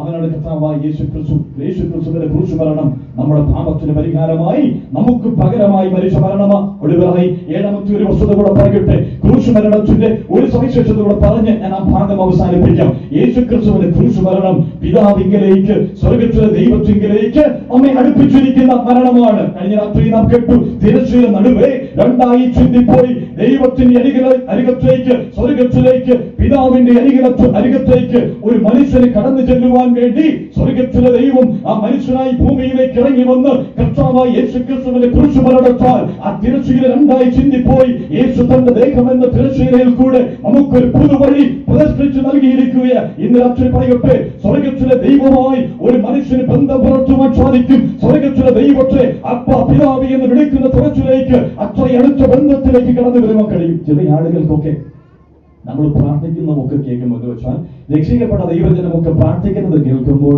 അല്പം അസൂയയോടെയൊക്കെ നോക്കുന്നത്. ഇവരെങ്ങനെയാണ് ദൈവത്തെ എന്ന് വെച്ചാൽ നമ്മൾ എങ്ങനെയാണ് ദൈവത്തെ വിളിക്കുന്നത്? സ്വർഗസ്ഥനായി ഞങ്ങളുടെ പിതാവേ, പിതാവേ, പിതാവേ. ആരെങ്കിലും ഒക്കെ എങ്ങനെ ഇത് കേട്ടിട്ട് ചിലരൊക്കെ പറയും, എങ്ങനെ ഇങ്ങനെയൊക്കെ സാധിക്കുന്നു, ഇതെങ്ങനെ പറ്റുന്നു? ഞാൻ പറയട്ടെ, ഇതെങ്ങനെ സാധിച്ചു എന്ന് പറയട്ടെ. സ്വർഗത്തിലെ അഖിലാണ്ടത്തിന്റെ ഉടയവനായിരിക്കുന്ന ദൈവത്തെ നോക്കി പിതാവേ, അപ്പ, പിതാവേ, എന്റെ പിതാവേ, ഞങ്ങളുടെ പിതാവേ എന്നൊക്കെ ഞങ്ങൾ വിളിക്കുന്നതിനൊരു കാരണമുണ്ട്. ഒരു കർത്താവായ യേശു ക്രിസ്തു ഞങ്ങളുടെ പാപത്തിന് പരിഹാരം വരുത്തി ക്രൂശിൽ മരിച്ച് ഞങ്ങളും ദൈവവുമായിട്ടുള്ള ശത്രുത്വത്തെ തകർത്തു കളഞ്ഞു. ഇന്ന് ഞങ്ങളെ സമാധാനത്തിലേക്ക് കൂട്ടിവരുത്തിയിരിക്കുക. ദൂരസ്ഥരായിരുന്ന ഞങ്ങളെ പാപത്തിന്റെ ശിക്ഷയാൽ ആത്മീക മരണം സംഭവിച്ചിരുന്നു ഞങ്ങളെ ദൂരസ്ഥരായി ഞങ്ങളെ സമീപസ്ഥരാക്കി തീർത്തിരിക്കുന്നു. സ്വർഗത്തിലെ ദൈവം ഞങ്ങളുടെ അപ്പന, സ്വർഗത്തിലെ ദൈവം ഞങ്ങളുടെ പിതാവാണ്. ഇന്ന് പറയട്ടെ, ഈ ഒരു ബന്ധത്തിലേക്ക് ഏത് മനുഷ്യനും കടന്നു വരുവാൻ കഴിയും. താങ്കളുടെ മതമേതുമായിക്കൊള്ളട്ടെ, താങ്കൾ ഏത് ജാതിയിൽപ്പെട്ടവരാണെങ്കിലും അതിവിടെ വിഷയമല്ല. ദൈവത്തിന് ജാതിയുമില്ല, മതവുമില്ല, ദൈവത്തിന് ഒരു വ്യത്യാസവുമില്ല. എല്ലാ മനുഷ്യരെയും ഒരുപോലെ സ്വീകരിക്കുന്ന ഒരു ദൈവമാണ് ബൈബിളിലെ ദൈവം. ഈ ദൈവം പറയുക, ഏതൊരുവരെയും എന്നെ അടുപ്പിക്കുവാൻ, എന്നിലേക്ക് അടുപ്പിക്കുവാൻ, സമാധാന ബന്ധത്തിലേക്ക് കടന്നു വരുവാൻ സാധിക്കും. ഒറ്റ വഴി, അത് കർത്താവായ യേശു ക്രിസ്തുവിന്റെ ക്രൂശ് മരണം. ഇത് പറയട്ടെ, നമ്മുടെ പാപത്തിന് പരിഹാരമായി ദൈവത്തോട് നമ്മെ ഇന്ന് അടുപ്പിച്ചിരിക്കുകയാണ്. ഇന്നിവിടെ കടന്നു വന്നിരിക്കുന്ന ദൈവജനത്തിന് എപ്പോഴും ഒരു ആശ്വാസമുണ്ട്, എപ്പോഴും ഒരു സന്തോഷമുണ്ട്, എപ്പോഴും ഒരു സമാധാനമുണ്ട്. ഏത് പ്രശ്നത്തിന്റെ നടുവിലും, ഏത് ദുരിതത്തിന്റെ പ്രയാസം, ഏത് ദുരിതത്തിന്റെ കയറ്റിലിരിക്കുമ്പോഴും ക്രിസ്തു വിശ്വാസിക്ക് ഒരു പ്രത്യാശയുണ്ട്, ക്രിസ്തു വിശ്വാസിക്ക് ഒരു സന്തോഷമുണ്ട്, അവനൊരു ആശ്രയമുണ്ട്. ഞങ്ങൾ വിളിച്ച വിളി കേൾക്കുന്ന, ഞങ്ങളുടെ പ്രാർത്ഥനയ്ക്ക് ഉത്തരം നൽകുന്ന ഒരു പിതാവ് ഉയരത്തിലുണ്ട്. ആ പിതാവാരാണ്? സ്വർഗത്തിലെ ദൈവം, സൃഷ്ടിതാവായ ദൈവം, സകലത്തെയും തന്റെ ശക്തിയുള്ള കരത്താൽ വഹിക്കുന്നവനായ ഒരു ദൈവം. കർത്താവിന് സ്തോത്രം. ദൈവം നമ്മെ സഹായിക്കട്ടെ. അപ്പോൾ കർത്താവായ യേശു ക്രിസ്തു പറഞ്ഞു, എങ്ങനെ രക്ഷയൊരുക്കി? ക്രൂശ് മരണത്താൽ രക്ഷയൊരുക്കി. ആ ക്രൂശ് മരണത്തിന് 7 സവിശേഷതകളാണ് നാം വേഗത്തിൽ ചിന്തിച്ചത്. രണ്ടാമതായി അതേ വാക്യത്തിൽ മത്തായിയുടെ സുവിശേഷം 16-ാം അധ്യായം 21-ാം വാക്യത്തിലേക്ക് വരുമ്പോൾ കർത്താവ് പറയുന്നു, ആ ക്രിസ്തു കൊല്ലപ്പെടുകയും 3-ാം ദിവസം ഉയർക്കുകയും വേണം. ക്രിസ്തു കൊല്ലപ്പെടുകയും 3-ാം ദിവസം ഉയർത്തെഴുന്നേൽക്കുകയും വേണം. ഞാനിങ്ങനെ പറയട്ടെ, ആ ഒരു വെള്ളിയാഴ്ച ദിവസം ക്രൂശിൽ മരിച്ച കർത്താവായ യേശു ക്രിസ്തു അരിമത്യക്കാരനായ യോസേഫിന്റെ കല്ലറയിൽ അടക്കപ്പെട്ടു. എന്നാൽ 3-ാം ദിവസം കല്ലറകളെ ഭേദിച്ചുകൊണ്ട് ഈ കർത്താവായ യേശു ക്രിസ്തു ഉയർത്തെഴുന്നേറ്റു. ഈ പറഞ്ഞിരിക്കുക, ഇത് സംഭവിക്കേണ്ടത്, ഇത് അനിവാര്യം. എന്തുകൊണ്ട് യേശു ക്രിസ്തു ഉയർത്തെഴുന്നേറ്റു? അക്കമിട്ട് 2-3 കാര്യങ്ങൾ മാത്രം പറഞ്ഞ് ആ ഭാഗം ഞാൻ വിട്ടു മുൻപോട്ട് വരട്ടെ. എന്തുകൊണ്ട് യേശു ക്രിസ്തു ഉയർത്തെഴുന്നേറ്റു? ഒന്നാമത്തെ കാരണം, അവൻ ദൈവമായതുകൊണ്ട് ഉയർത്തെഴുന്നേറ്റു. നമുക്ക് വായിച്ചു കേൾക്കാം. റോമർക്കെഴുതിയ ലേഖനം 1-ാം അധ്യായം അതിന്റെ 5-ാമത്തെ വാക്യം. റോമാലേഖനം 1-ാം അധ്യായം 5-ാമത്തെ വാക്യം. ജഡം സംബന്ധിച്ച് ദാവീദിന്റെ സന്തതിയിൽ നിന്ന് ജനിക്കുകയും മരിച്ചിട്ട് ഉയർത്തെഴുന്നേൽക്കുകയാൽ വിശുദ്ധിയുടെ ആത്മാവ് സംബന്ധിച്ച് ദൈവപുത്രൻ എന്ന ശക്തിയോടെ നിർണയിക്കപ്പെടുകയും ചെയ്തിരിക്കുന്നവനാണല്ലോ. ദൈവപുത്രൻ എന്ന് തെളിയിച്ചിരിക്കുന്നു, ദൈവപുത്രൻ എന്ന് ഉറപ്പിച്ചു തന്നിരിക്കുന്നു. യേശുക്രിസ്തു എന്തുകൊണ്ടാണ് ഉയർത്തെഴുന്നേറ്റത്? ഞാനിങ്ങനെ പറയട്ടെ, ഉലകമഹാന്മാർ അഖിലം വരുമ്പോൾ, കല്ലറകളിൽ ഉറങ്ങുമ്പോൾ, കല്ലറകളെ ഭേദിച്ചുകൊണ്ട് എന്തുകൊണ്ട് കർത്താവായ യേശുക്രിസ്തു ഉയർത്തെഴുന്നേറ്റു? ഇവിടെ പറഞ്ഞിരിക്കുക, അവൻ ദൈവപുത്രനായതുകൊണ്ട്, അവൻ ദൈവമായതുകൊണ്ട് അത് അരക്കെട്ടുറപ്പിച്ചു നൽകി തരിക. യേശു ദൈവമാണ്, അതുകൊണ്ട് അവൻ ഉയർത്തെഴുന്നേറ്റു. 2, എന്തുകൊണ്ട് കർത്താവായ യേശു ക്രിസ്തു ഉയർത്തെഴുന്നേറ്റു? അത് തിരുവെഴുത്തുകളിൽ രേഖപ്പെടുത്തിയിരുന്നത് കൊരിന്ത്യർ ലേഖനത്തിലേക്ക് വായിക്കുവാൻ താല്പര്യപ്പെടുന്നില്ല. പലവട്ടം പറഞ്ഞതാണല്ലോ. 1 കൊരിന്ത്യർ 15-ാം അധ്യായത്തിൽ പറഞ്ഞിരിക്കുന്നു, അവൻ തിരുവെഴുത്തുകളിൽ പ്രകാരം ജനിച്ചു, തിരുവെഴുത്തുകളിൽ പ്രകാരം മരിച്ചു, തിരുവെഴുത്തുകളിൽ പ്രകാരം ഉയർത്തെഴുന്നേറ്റു. അപ്പോൾ യേശു ക്രിസ്തു ഉയർത്തെഴുന്നേൽക്കപ്പെടുമെന്ന് തിരുവെടുച്ചൂരിൽ രേഖപ്പെടുത്തിയിരുന്നു, പ്രവചിക്കപ്പെട്ടിരുന്ന യാഥാർത്ഥ്യമാണ്. 3, എന്തുകൊണ്ട് യേശു ക്രിസ്തു ഉയർത്തെഴുന്നേറ്റു? റോമാലേഖനം 4-ാം അധ്യായം അതിന് 25-ാമത്തെ വാക്യം വായിച്ചു കേൾക്കാം. റോമാലേഖനം 4-ാം അധ്യായം 25-ാമത്തെ വാക്യം. നമ്മുടെ കർത്താവ് യേശു ക്രിസ്തുവിനെ മരിച്ചവരിൽ നിന്ന് ഉയർപ്പിച്ചവനിൽ വിശ്വസിക്കുന്ന നമുക്കും കണക്കിടുവാനുള്ളതാകിയാൽ തന്നെ. അവിടെ പറഞ്ഞിരിക്കുക, തൊട്ടടുത്ത ഭാഗത്തേക്ക് വരും പറയും, നമ്മുടെ നീതീകരണത്തിനായി ഒരു വസ്തുത ചേർത്ത് പറയട്ടെ, പാപ പരിഹാരം പൂർത്തിയായി എന്നതിന്റെ ഉറപ്പാണ് കർത്താവിന്റെ ഉയർത്തെഴുന്നേൽപ്പ്. കർത്താവ് ആ കാൽവരിയിലെ ക്രൂശിൽ മരിച്ചു. ഞാൻ ഇങ്ങനെ ചേർത്ത് പറയട്ടെ, മരണത്തിന്റെ അധികാരിയായ പിശാചിനെ ക്രൂശിൽ തകർത്തുകൊണ്ട് യേശു ക്രിസ്തു ക്രൂശിൽ മരിച്ചു. പിശാചിന്റെ ആയുധമായിരിക്കുന്ന മരണത്തെ താഴ്വേൽപ്പിച്ചിട്ട് കർത്താവ് ക്രൂശിൽ മരിച്ചടയ്ക്കപ്പെട്ട് ഉയർത്തെഴുന്നേറ്റതിലൂടെ മനുഷ്യന്റെ പാപത്തിന് പരിഹാരം പൂർണ്ണമായി മരിച്ചു എന്ന് ഉറപ്പിച്ചു നൽകി. ക്രൂശുമരണത്താൽ പാപപരിഹാരം വരുത്തിയപ്പോൾ അതിന്റെ ഉറപ്പ് എങ്ങനെ ലഭിച്ചു? എന്റെ കർത്താവ് ഉയർത്തെഴുന്നേറ്റതിലൂടെ ഞാൻ ഇന്ന് പറയട്ടെ, എന്തുകൊണ്ടാണ് ഈ യേശു ക്രിസ്തുവിനെ ഞങ്ങൾ ഇവിടെ വീണ്ടും നിന്നുകൊണ്ട് പ്രസംഗിക്കുന്നത്? എന്തുകൊണ്ട് ഓരോ വർഷവും ഓരോ നാളും അവസരം കിട്ടുമ്പോഴൊക്കെ ഈ യേശു ക്രിസ്തുവിന്റെ രക്ഷയെ കുറിച്ച് പറയുന്നത്? കാരണം ഞങ്ങൾ പ്രസംഗിക്കുന്ന കർത്താവ്, ഞങ്ങളുടെ രക്ഷയായിരിക്കുന്ന കർത്താവ്, ഞങ്ങളുടെ സുവിശേഷമായിരിക്കുന്ന യേശു ക്രിസ്തു അവൻ കല്ലറകളെ വിട്ട് ഉയർത്തെഴുന്നേറ്റവനാണ്. അവൻ ജീവിക്കുന്ന ദൈവമാണ്. അതുകൊണ്ടാണ് ഞങ്ങൾ ഇത്രയധികം ആവേശത്തോടുകൂടി ആ വസ്തുത വിളിച്ചു പറയുന്നത്. 4-ാമത്തെ എന്തുകൊണ്ട് കർത്താവ് പുനരുത്ഥാനം ചെയ്തു? അതിന്റെ ഉത്തരം അപ്പോസ്തല പ്രവൃത്തികൾ 17-ാം അധ്യായം 31-ാമത്തെ വാക്യത്തിൽ രേഖപ്പെടുത്തിയിട്ടുണ്ട്. അപ്പോസ്തല പ്രവൃത്തികൾ 17-ാം അധ്യായം 31-ാമത്തെ വാക്യം. താൻ നിയമിച്ച പുരുഷൻ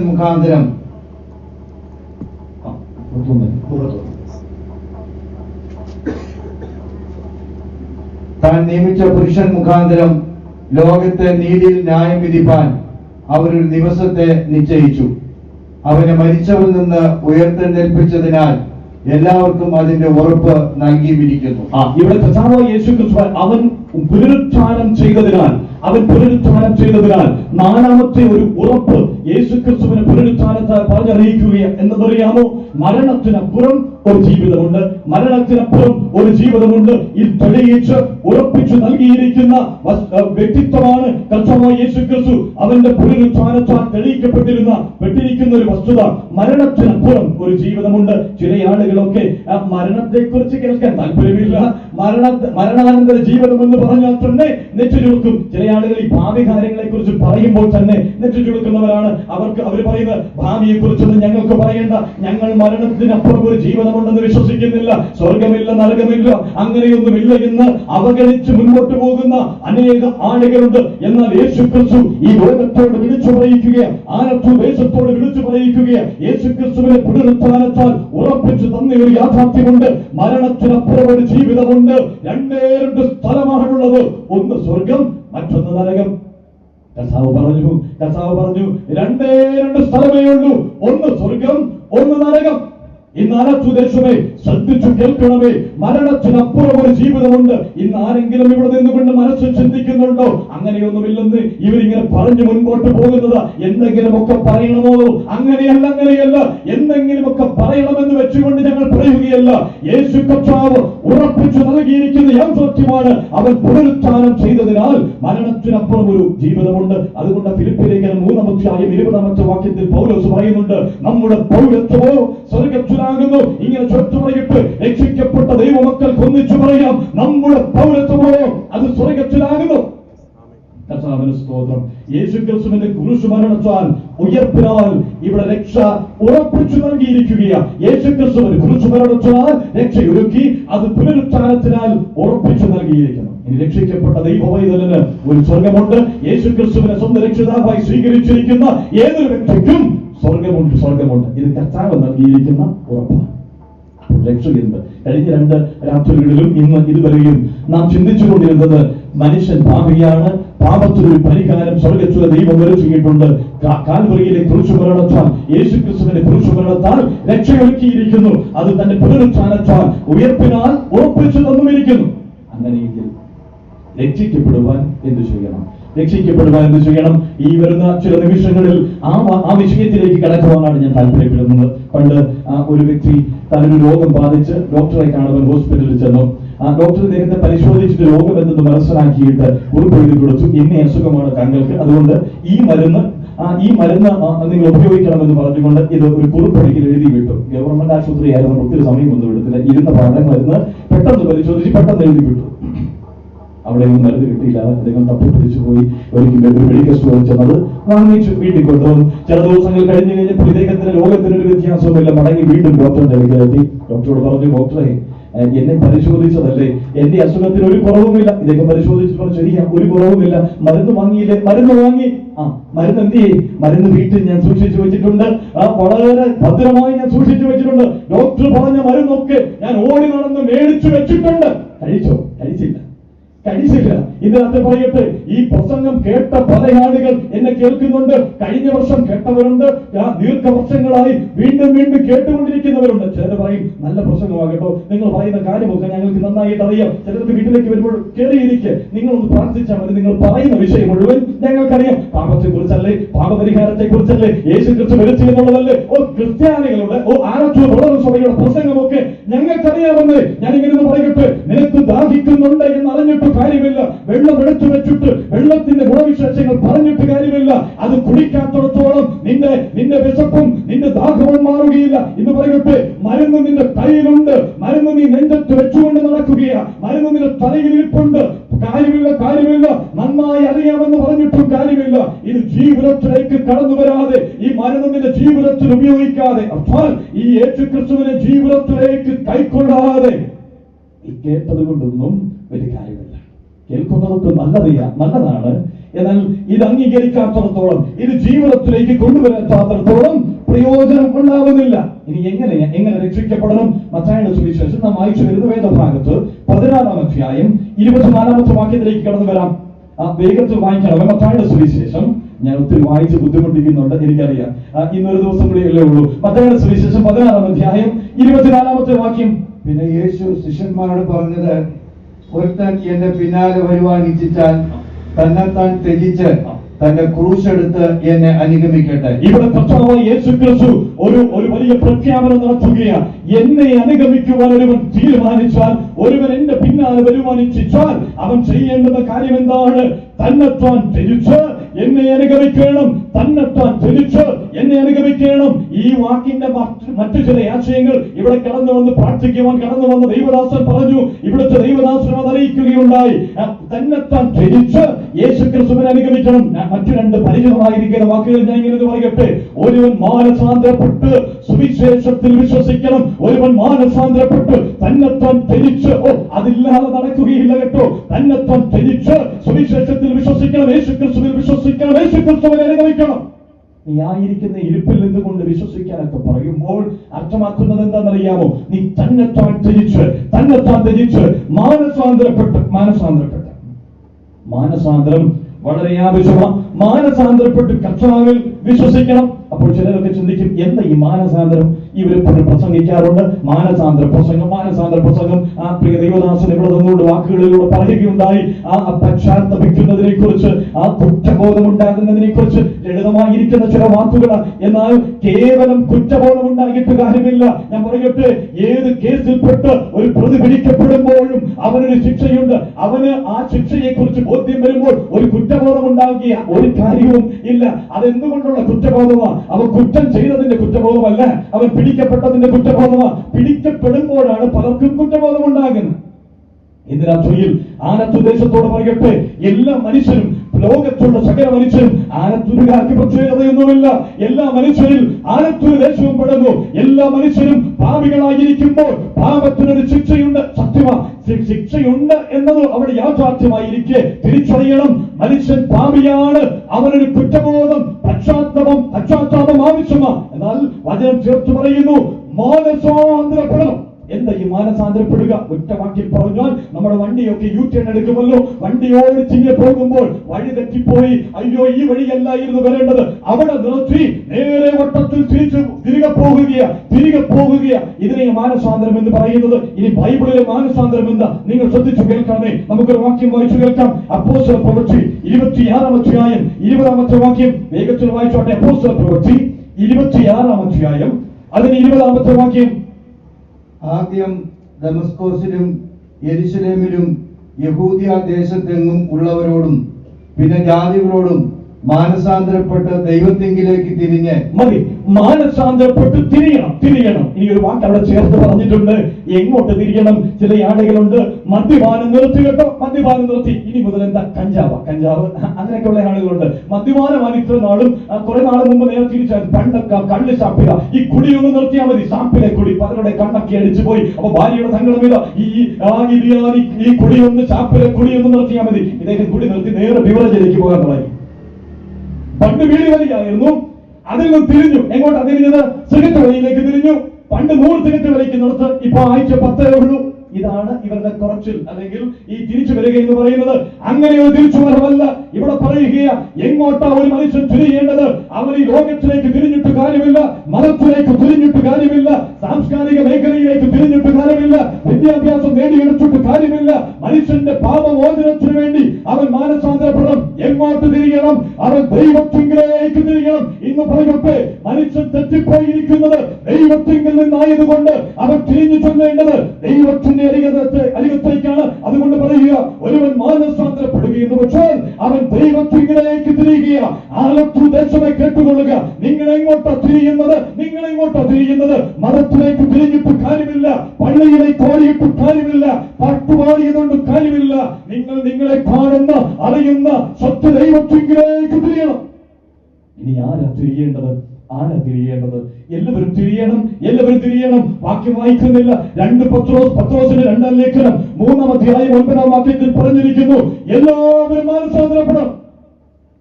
ആരെ മാനസാന്തരപ്പെടേണ്ടത്? ബൈബിൾ പറയുന്നു എല്ലാവരും മാനസാന്തരപ്പെടണം. അപ്പോൾ ആനത്തിലുള്ളവർ മാത്രമല്ല. ചിലരുടെ ബുദ്ധിമുട്ടിതായിരുന്നു, ഞങ്ങളെ കുറിച്ചാണ് ഈ പുള്ളിയോ പറയുന്നത്. നിങ്ങളെ കുറിച്ച് മാത്രമല്ല, ആലത്തുദേശം മാത്രം തിരിയണമെന്നല്ല, ട്രിവാൻഡ്രംകാർ മാത്രം തിരിയണമെന്നല്ല, കേരളക്കരക്കാർ മുഴുവൻ തിരിയണമെന്ന് മാത്രമല്ല, ഭാരതം മുഴുവൻ തിരിയണമെന്നല്ല, ലോകത്തിലുള്ള സകല മനുഷ്യരും മാനസാന്തരപ്പെടണം. ഇതാ ദൈവവചനം വിളിച്ചൊടിക്കുന്നത്. ക്രിസ്തീയ മതത്തിൽ പോകുന്നയാള് പള്ളിയിൽ പോകുന്നവർ തിരിഞ്ഞോണം അല്ല, ഇന്ന മതക്കാർ തിരിഞ്ഞോണം അല്ല, ഒരു മതവുമല്ല, എല്ലാ മനുഷ്യരും മാനസാന്തരപ്പെടണം. ഇനി എന്തുകൊണ്ട് എല്ലാ മനുഷ്യരും മാനസാന്തരപ്പെടണം? നമുക്ക് 1-2 വാക്യങ്ങൾ വായിക്കാം. സങ്കീർത്തനങ്ങൾ 14-ന്റെ 3-ാമത്തെ വാക്യം. 14-ാം സങ്കീർത്തനം 3-ാമത്തെ വാക്യം.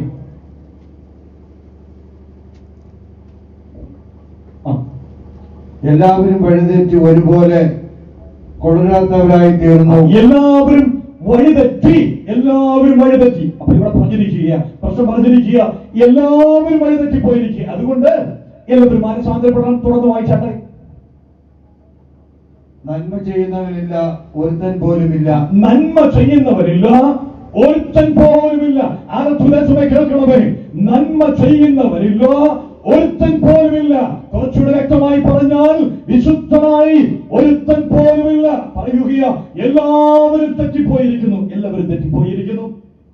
ബൈബിളിൽ തന്നെ ഈ തെറ്റിപ്പോയിരിക്കുന്ന മനുഷ്യനെ, അസാൽപാപിയായിരിക്കുന്ന മനുഷ്യനെ ചൂണ്ടിക്കാണിക്കാൻ വേണ്ടി വീണ്ടും ആവർത്തിച്ച് ഉപയോഗിച്ചിരിക്കുന്ന ഒരു സാമ്യമുണ്ട്, ഒരു സദൃശ്യമുണ്ട്.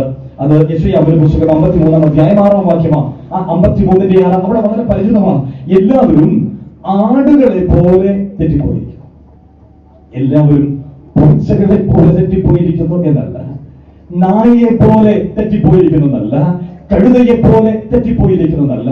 ബൈബിൾ പറയുക, ആടുകളെ പോലെ തെറ്റിപ്പോയിരിക്കുന്നു.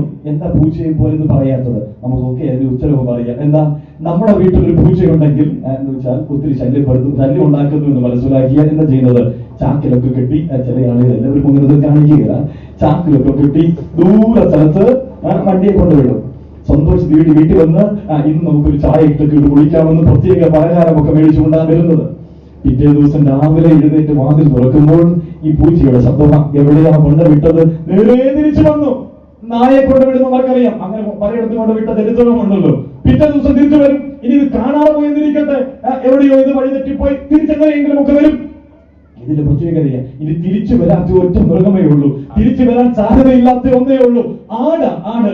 ഈ ആടിനെ നമുക്കറിയാം, ഇതിനെ എവിടെയും പോയി കെട്ടിയിടും. അല്ലാതെ ഏതെങ്കിലും ആടിനെ ചുമ്മാ അഴിച്ചുവിടോ? കൂട്ടത്തോടെ അഴിച്ചുവിടും, കണ്ണിന്റെ മുമ്പിൽ ഉണ്ടെങ്കിൽ മാത്രം. അല്ലെങ്കിൽ ഇത് തീറ്റ തിന്ന് ഇതിന്റെ വഴിക്ക് ഇഷ്ടമുള്ളിടത്തേക്ക് അങ്ങ് പോകും, തിരിച്ചു വരികയില്ല. ഞാൻ പറയട്ടെ, മനുഷ്യന്റെ അവസ്ഥ വെളിപ്പെടുത്തിയിരിക്കുക.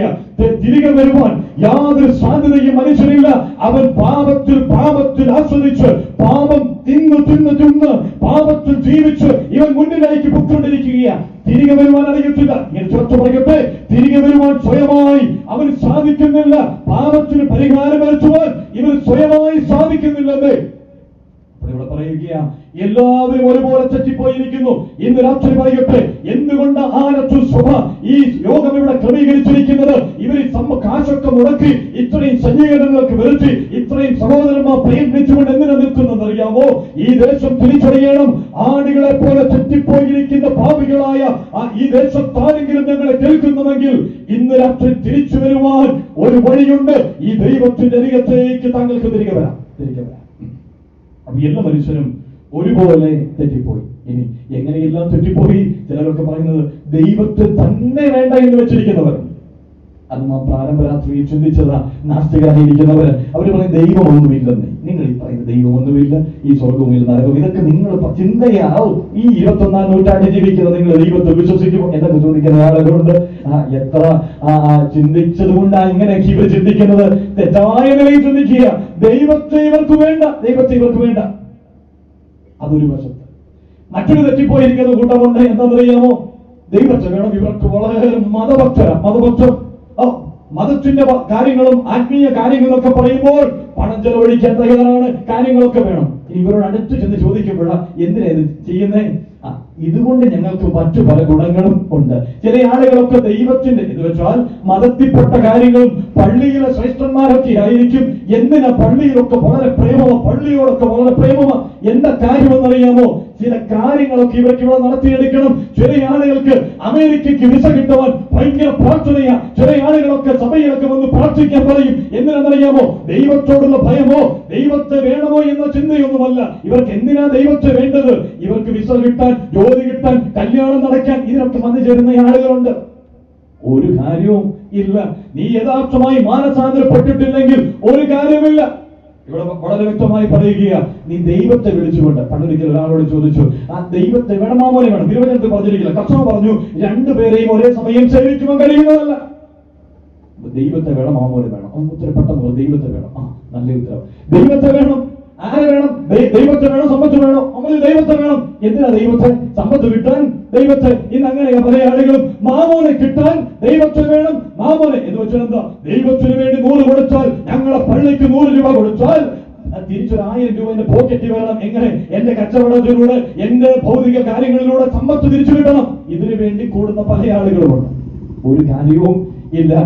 മാമോനെ കിട്ടാൻ ദൈവത്തെ വിളിക്കാമെന്ന്, ദൈവത്തെ പറ്റിക്കാമെന്ന് ആരും ചിന്തിക്കരുത്. നീ യഥാർത്ഥമായി മാനസാന്തരപ്പെടേണ്ടത് വളരെ ആവശ്യമാണ്. കർത്താവ് നമ്മെ സഹായിക്കട്ടെ. ഇന്ന് രാത്രിയിൽ ദൈവം നമ്മോട് ഇടപെട്ടുകൊണ്ടിരിക്കട്ടെ. ആര് മാനസാന്തരപ്പെടണം?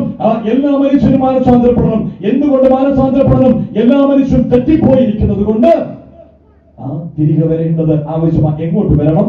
ദൈവത്തിന്റെ അടുക്കളയിലേക്ക് വരണം. ഇനി 2, എന്തുകൊണ്ട് മാനസാന്തരപ്പെടണം? എന്തുകൊണ്ട് എല്ലാ മനുഷ്യരും മാനസാന്തരപ്പെടണം? മത്തായിയുടെ സുവിശേഷം 16-ാം അധ്യായം തന്നെ അതിൽ 25-ാമത്തെ വാക്യത്തിൽ നാം കേട്ടു, ഒരുവൻ കർത്താവിനെ അനുഗമിക്കുവാൻ ഇച്ഛിച്ചാൽ തന്നെത്താൻ ത്യജിച്ച് യേശുവിനെ അനുഗമിക്കണം. തന്നെത്താൻ ത്യജിച്ച്. ഇതേ കാര്യം തന്നെ കർത്താവ് തന്നെ പറഞ്ഞിട്ടുണ്ട്. മർക്കോസിന്റെ സുവിശേഷം 1-ാം അധ്യായം 15-ാമത്തെ വാക്യം. അവിടെ കർത്താവ് ഇങ്ങനെ പറഞ്ഞത് ഇങ്ങനെയാ, നിങ്ങൾ മാനസാന്തരപ്പെട്ട് സുവിശേഷത്തിൽ വിശ്വസിപ്പിൻ. ഇന്ന് രാത്രി പറയട്ടെ, നിങ്ങൾ രക്ഷിക്കപ്പെടണമെങ്കിൽ എന്താ ചെയ്യേണ്ടത്? മാനസാന്തരപ്പെടണം. സുവിശേഷം അത് ആവശ്യപ്പെടുന്നു. ചേർത്ത് പറയട്ടെ, യേശുക്രിസ്തു ഈ രാത്രി ആലത്തൂർ ദേശത്തോട് പറയുകയാ, നിങ്ങൾ മാനസാന്തരപ്പെട്ട് സുവിശേഷത്തിൽ വിശ്വസിക്കണം. സുവിശേഷത്തിൽ വെറുതെ വിശ്വസിക്കാൻ പറ്റുകയില്ല കേട്ടോ. മാനസാന്തരപ്പെടേണ്ടത് ആവശ്യമാണ്. പാപത്തെ കുറിച്ച് ബോധം ഉണ്ടാവേണ്ടത് വളരെ ആവശ്യമാണ്. ഏത് മനുഷ്യനാണ് ഡോക്ടറിനെ ആവശ്യം, ഹോസ്പിറ്റൽ ആവശ്യം, വൈദ്യനെ ആവശ്യം? രോഗിയായിരിക്കുന്ന ഒരു മനുഷ്യനാണ്. ഈ രോഗിയല്ലാത്ത ഏതെങ്കിലും ഒരു മനുഷ്യന് ഡോക്ടറിനെ ആവശ്യമുണ്ടോ? ഇല്ല. കർത്താവ് അത് തന്നെ പറഞ്ഞു, വൈദ്യനെ ദീനക്കാരനല്ലാതെ വൈദ്യനെ കൊണ്ട് മറ്റാർക്കും ആവശ്യമില്ല എന്ന് വെച്ചാൽ ദീനക്കാരനാണ് വൈദ്യനെ ആവശ്യം. ഇന്ന് രാത്രി പറയട്ടെ, മാനസാന്തരപ്പെടാത്തൊരുത്തന് സുവിശേഷത്തിൽ വിശ്വസിക്കുവാൻ കഴിയുകയില്ല. അർച്ചാൽ പാപിയാണെന്ന് നിനക്ക് തിരിച്ചറിവുണ്ടാവാതെ നീ യേശുക്രിസ്തുവിനെ അംഗീകരിക്കുകയില്ല. പല ആളുകളും അവിടെയും ഇവിടെയൊക്കെ നിന്നുകൊണ്ട് പറയും, ഇവരെന്തിനാ യേശുക്രിസ്തുവിനെ ഇങ്ങനെ പ്രസംഗിക്കുന്നത്? ഞാൻ പറയട്ടെ, എന്തുകൊണ്ടാ പറയുന്നത് അറിയാമോ? നിങ്ങൾ എന്തുകൊണ്ട് അങ്ങനെ ചിന്തിക്കുന്നത്? പാപത്തെ കുറിച്ച് ബോധ്യമില്ല. മദ്യപിക്കുന്നു, എല്ലാ മനുഷ്യരും മദ്യപിക്കുന്നുണ്ട്. എല്ലാ വീട്ടിലും കുടുംബങ്ങളെക്കൊണ്ട്, എല്ലാ വീട്ടിലും ഭാര്യയെ തൊല്ലുന്ന ഭർത്താക്കന്മാരുണ്ട്. അതുകൊണ്ട് ഞങ്ങളും അങ്ങനെ അത് വലിയ പാപമായിട്ടൊന്നും ഞങ്ങൾ കരുതുന്നില്ല. ഇങ്ങനെ ചിന്തിക്കുന്ന ആ പുരുഷന്മാരും ഭർത്താക്കന്മാരും ഒക്കെ ഉണ്ട്, എനിക്കറിയാം. ഇന്ന് രാത്രി പറയട്ടെ, പാപത്തെ കുറിച്ച് ബോധമുണ്ടാകണം.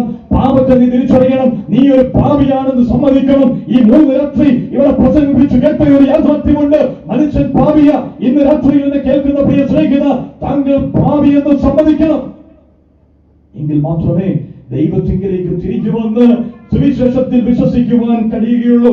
കർത്താവ് സഹായിക്കട്ടെ. തിരുവചനത്തിൽ പറഞ്ഞിരിക്കുന്ന ഒരു വസ്തുതയുണ്ട്, ലംഘനം മറച്ചു വയ്ക്കുന്നവന് ശുഭം വരികയില്ല. ലംഘനം മറച്ചു വയ്ക്കുന്നവന് ശുഭം വരികയില്ല. മറ്റൊരു വാക്യത്തിൽ കർത്താവ് തന്നെ പറഞ്ഞിട്ടുണ്ട്, മാനസാന്തരപ്പെടാഞ്ഞാൽ നീ അങ്ങനെ തന്നെ നശിച്ചു പോകും. ആലത്തൂരിനെ കേൾക്കുന്ന പ്രിയ സ്നേഹിത, ഇന്ന് രാത്രി പറയട്ടെ, നീ ഇന്ന് രാത്രി മാനസാന്തരപ്പെട്ടില്ലെങ്കിൽ അങ്ങനെ തന്നെ നശിച്ചു പോകും. നിത്യമായിരിക്കുന്ന നരകത്തിലേക്ക് തള്ളപ്പെട്ടു പോകും. ഇത് യേശു ക്രിസ്തു വ്യക്തമാക്കുകയാണ്. എന്തുകൊണ്ട് മാനസാന്തരപ്പെടണം? ഇത് സുവിശേഷം ആവശ്യപ്പെടുകയാണ്. സുവിശേഷത്തിൽ വിശ്വസിക്കണമെങ്കിൽ നീ മാനസാന്തരപ്പെടണം. വീട്ടിൽ പറയട്ടെ, എന്തുകൊണ്ട് മാനസാന്തരപ്പെടണം? അത് ആ ഭാഗം കൂടെ പറഞ്ഞ് ഞാൻ അവസാനിപ്പിക്കാം. മത്തായിയുടെ സുവിശേഷം 16-ാം അധ്യായം അതിന് 28-ാമത്തെ വാക്യം നാം വായിച്ചു കേട്ടതാണ്. അവിടെ പറഞ്ഞത് ഇങ്ങനെയാ, മനുഷ്യപുത്രൻ മടങ്ങി വരുന്നു. മനുഷ്യപുത്രൻ മടങ്ങി വരുന്നു. എന്തുകൊണ്ട് മനുഷ്യൻ മാനസാന്തരപ്പെടണം? കാൽവരിയിലെ കുറിച്ച് മരിച്ച് അടക്കപ്പെട്ട് 3-ാം ദിവസം ഉയർത്തെഴുന്നേറ്റ കർത്താവ് സ്വർഗത്തിലേക്ക് കയറിപ്പോയി. കർത്താവ് പറഞ്ഞ ഒരു കാര്യമുണ്ട്, ഞാൻ പോയതുപോലെ മടങ്ങി വരും, ഞാൻ പോയതുപോലെ മടങ്ങി വരും. ഞാൻ ഇങ്ങനെ ചേർത്ത് പറയട്ടെ, എന്തുകൊണ്ട് ആലത്തൂർ ദേശം മാനസാന്തരപ്പെടണം? യേശു കർത്താവ് മടങ്ങി വരുവാൻ പോകുക. യേശു കർത്താവ് മടങ്ങി വരുവാൻ പോകുക. നമുക്കൊരു വാക്യം വായിച്ചു കേൾക്കാം. മുമ്പ് പറഞ്ഞ വാക്യം തന്നെയാണ്. പത്രോസിന്റെ 2-ാം ലേഖനം 3-ാം അധ്യായം 9-ാം വാക്യം. 2 പത്രോസ് 3-ാം അധ്യായം 9-ാമത്തെ വാക്യം. ദൈവത്തിൽ നിന്ന് ജനിച്ചവനാരും 2 പത്രോസ് 3-ാം അധ്യായം 9-ാം വാക്യം. ചിലർ താമസം എന്ന് വിചാരിക്കുന്നത് പോലെ കർത്താവ് തന്റെ വാഗ്ദത്തം നിവർത്തിപ്പാൻ താമസിക്കുന്നില്ല. ആരും നശിച്ചു പോകാതെ എല്ലാവരും മാനസാന്തരപ്പെടുവാൻ അവൻ ഇച്ഛിച്ച് നിങ്ങളോട് ദീർഘക്ഷമ കാണിക്കുന്നതേയുള്ളൂ. ഇതിൽ ഒരുപാട് ചോദ്യങ്ങൾക്കുള്ള ഉത്തരവുണ്ട്. ഇതിനാ ചില ആളുകളൊക്കെ പറയും, നിങ്ങൾ കഴിഞ്ഞ കുറെ വർഷങ്ങളായി പ്രസംഗിക്കുകയാണ്. എന്താ പ്രസംഗിക്കുന്നത്? യേശു ക്രിസ്തു മടങ്ങി വരാൻ പോകുന്നു, യേശു ക്രിസ്തു മടങ്ങി വരാൻ പോകുന്നു. ഇതുവരെ കണ്ടില്ലല്ലോ, ഇതുവരെ മടങ്ങി വന്നില്ലല്ലോ. ഇങ്ങനെ പറഞ്ഞുകൊണ്ട് പരിഹസിക്കുന്ന പല ആളുകളുമുണ്ട്. ഇനി പുറത്തു പറഞ്ഞില്ലെങ്കിലും ഉള്ളിലെങ്കിലും ഒക്കെ പരിഹസിക്കും. ഇവര് പറയുന്ന പോലെ ഇവർ നടക്കുന്നതാണോ? ഇവരെ ഒരു യേശു കർത്താവ് മടങ്ങി വരാൻ പോകുന്നു എന്ന് ഞാൻ ഇങ്ങനെ എന്ന് പറയട്ടെ, കഴിഞ്ഞ 21 നൂറ്റാണ്ടുകളായി ഈ യേശു ക്രിസ്തു മടങ്ങി വരുവാൻ പോകുന്നു എന്ന് പ്രസംഗിക്കുന്നു. എന്തുകൊണ്ട് താമസം എന്ന് പറയട്ടെ? താമസം എന്ന് തോന്നുന്നത് എന്തുകൊണ്ടെന്ന് പറയട്ടെ, ആലത്തൂർ ദേശമേ, നിന്നെ സ്നേഹിക്കുന്ന ഒരു കർത്താവാണ് സ്വർഗത്തിലെ കർത്താവ്. നിന്നെ സ്നേഹിക്കുന്ന ഒരു കർത്താവാണ് ബൈബിളിലെ കർത്താവ്. ആ കർത്താവ് പറയുകയാ, നിങ്ങൾ കൂടെ മാനസാന്തരപ്പെടുവാൻ, താങ്കൾ കൂടെ മാനസാന്തരപ്പെടുവാൻ വേണ്ടി കർത്താവ് കാത്തിരിക്കുകയാ, കരുണ കാണിക്കുകയാ. താങ്കൾ മാനസാന്തരപ്പെട്ടാൽ കർത്താവിന്റെ വരവ് ഏറ്റവും അരികെയായിരിക്കുന്നു. ഇനി പറയട്ടെ, രക്ഷിക്കപ്പെട്ട ദൈവജനത്തെ സംബന്ധിച്ചിടത്തോളം ഇവിടെ കടന്നു വന്ന് കർത്താവിൽ വിശ്വസിച്ച്, കർത്താവിന്റെ ക്രൂശമരണത്തിൽ വിശ്വസിച്ച്, പുനരുത്ഥാനത്തിൽ വിശ്വസിച്ച് രക്ഷിക്കപ്പെട്ടിരിക്കുന്ന ദൈവജനത്തെ സംബന്ധിച്ചിടത്തോളം ഞങ്ങളുടെ ആശയവും ആവേശവും എന്ന് പറയുന്നത് ഞങ്ങളുടെ കർത്താവ് മടങ്ങി വരുവാൻ പോകുന്നു എന്നുള്ളതാ. രക്ഷിക്കപ്പെട്ട ദൈവ പൈതലിന്റെ പ്രത്യാശയാണ് അത്. പ്രത്യാശ, ദൈവത്തിന് സ്തോത്രം. ഈ പ്രത്യാശയോടുകൂടെ ഞങ്ങൾ കാത്തിരിക്കുകയാണ്. അതുകൊണ്ട് എബ്രായ ലേഖനത്തിൽ പറഞ്ഞിരിക്കുന്നത്, കർത്താവ് വീണ്ടും വരും, അവന്റെ പ്രത്യക്ഷതയ്ക്കായിട്ട് ഞങ്ങൾ കാത്തിരിക്കുകയാണ്. കർത്താവിന് വേണ്ടി കാത്തിരിക്കുന്ന ഒരു ജനം ഈ ലോകത്തിൽ 2 കൂട്ടമേ ഉള്ളൂ, കാത്തിരിക്കുന്നവരും കാത്തിരിക്കാത്തവരും. യാചി കാത്തിരിക്കുന്നവർ, ഈ കർത്താവിന്റെ വരവിനായി കാത്തിരിക്കുന്ന രക്ഷിക്കപ്പെട്ടവരുടെ കൂട്ടം. ഇന്ന് രാത്രി പറയട്ടെ, ആലത്തൂർ ദേശത്ത് 2 കൂട്ടമേ ഉള്ളൂ. മതങ്ങളുടെ പേര് പറഞ്ഞ്, ജാതികളുടെ പേര് പറഞ്ഞ്, വിദ്യാഭ്യാസത്തിന്റെ പേര് പറഞ്ഞ്, സംസ്കാരത്തിന്റെ പേര് പറഞ്ഞ്, കുടുംബ പേര് പറഞ്ഞുകൊണ്ട് ആ ആളുകൾ ഇങ്ങനെ വേർതിരിഞ്ഞിരിക്കുമ്പോൾ 2 കൂട്ടമേ ഉള്ളൂ. ഒന്ന് രക്ഷിക്കപ്പെട്ടവരുടെ കൂട്ടം, രണ്ട് രക്ഷിക്കപ്പെടാത്തവരുടെ കൂട്ടം താങ്കൾ ഇന്ന് ഏത് ഗണത്തിലപ്പെടുന്നത്? താങ്കൾ കർത്താവിന്റെ വരവിനായി കാത്തിരിക്കുന്ന ഒരു വ്യക്തിയാണോ? രക്ഷിക്കപ്പെട്ട വ്യക്തിയാണോ? ദൈവം തുടർന്നും സംസാരിച്ചു കൊണ്ടിരിക്കട്ടെ. കർത്താവായ യേശു ക്രിസ്തു മടങ്ങി വരുവാൻ പോകുന്നു. ആ പ്രാരംഭത്തിൽ പാട്ടിന് നരേഷൻ പറഞ്ഞപ്പോൾ ദൈവദാസൻ പറഞ്ഞ ഒരു വസ്തുതമുണ്ട്. കർത്താവായ യേശു ക്രിസ്തു വരുവാൻ പോകുന്നു.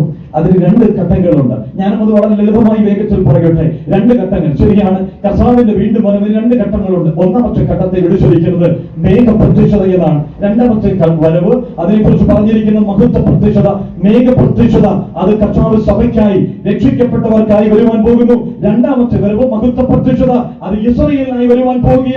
അതുകൊണ്ട് ആരച്ചു ദേശത്തിന് വേണ്ടിയല്ല. ഞാനിങ്ങനെ പറയട്ടെ, രണ്ടാം വരവിന്റെ ഒന്നാമത്തെ ഭാഗം അത് മേഘ പ്രത്യക്ഷത. യേശു കർത്താവ് തന്നിൽ വിശ്വസിച്ചിരിക്കുന്നവരെ തനിക്കായി കാത്തിരിക്കുന്നവരെ ചേർക്കുവാൻ വേണ്ടി വരുന്നു. അതിങ്ങനെ പറയട്ടെ, കർത്താവ് തന്റെ സഭയെ ചേർക്കുവാൻ വരുന്നു. അപ്പോൾ സംശയം വരും, ഏതാ ഈ കർത്താവിന്റെ സഭ? ഇവിടെ ഒത്തിരി സഭകളുണ്ടല്ലോ. ഇവിടെ ബ്രദറൻ സഭയുണ്ട്, ബന്ധക്രൂസ് സഭയുണ്ട്, മർത്തോമ സഭയുണ്ട്, യാക്കോബ സഭയുണ്ട്, റോമൻ കത്തോലിക്കലുണ്ട്. എന്തെല്ലാം സഭകളാ! കേട്ടിട്ടില്ലാത്ത പേരുകൾ പോലും ഇന്ന് എത്ര ഡിനോമിനേഷൻ, എത്ര വിഭാഗങ്ങളാ, സഭാവിഭാഗങ്ങളാ. ഇതിലേതാ കർത്താവിന്റെ സഭ? കർത്താവിന്റെ സഭ ഏതാ? കർത്താവ് തന്നെ ഇതിന് ഉത്തരം ഇവിടെ നൽകുന്നുണ്ട്. മത്തായിയുടെ സുവിശേഷം 16-ാം അധ്യായം അതിന് 18-ാമത്തെ വാക്യം ഒത്തിരി തെറ്റിദ്ധരിക്കപ്പെട്ട ഒരു വാക്യമാണ്. മത്തായി 16:18.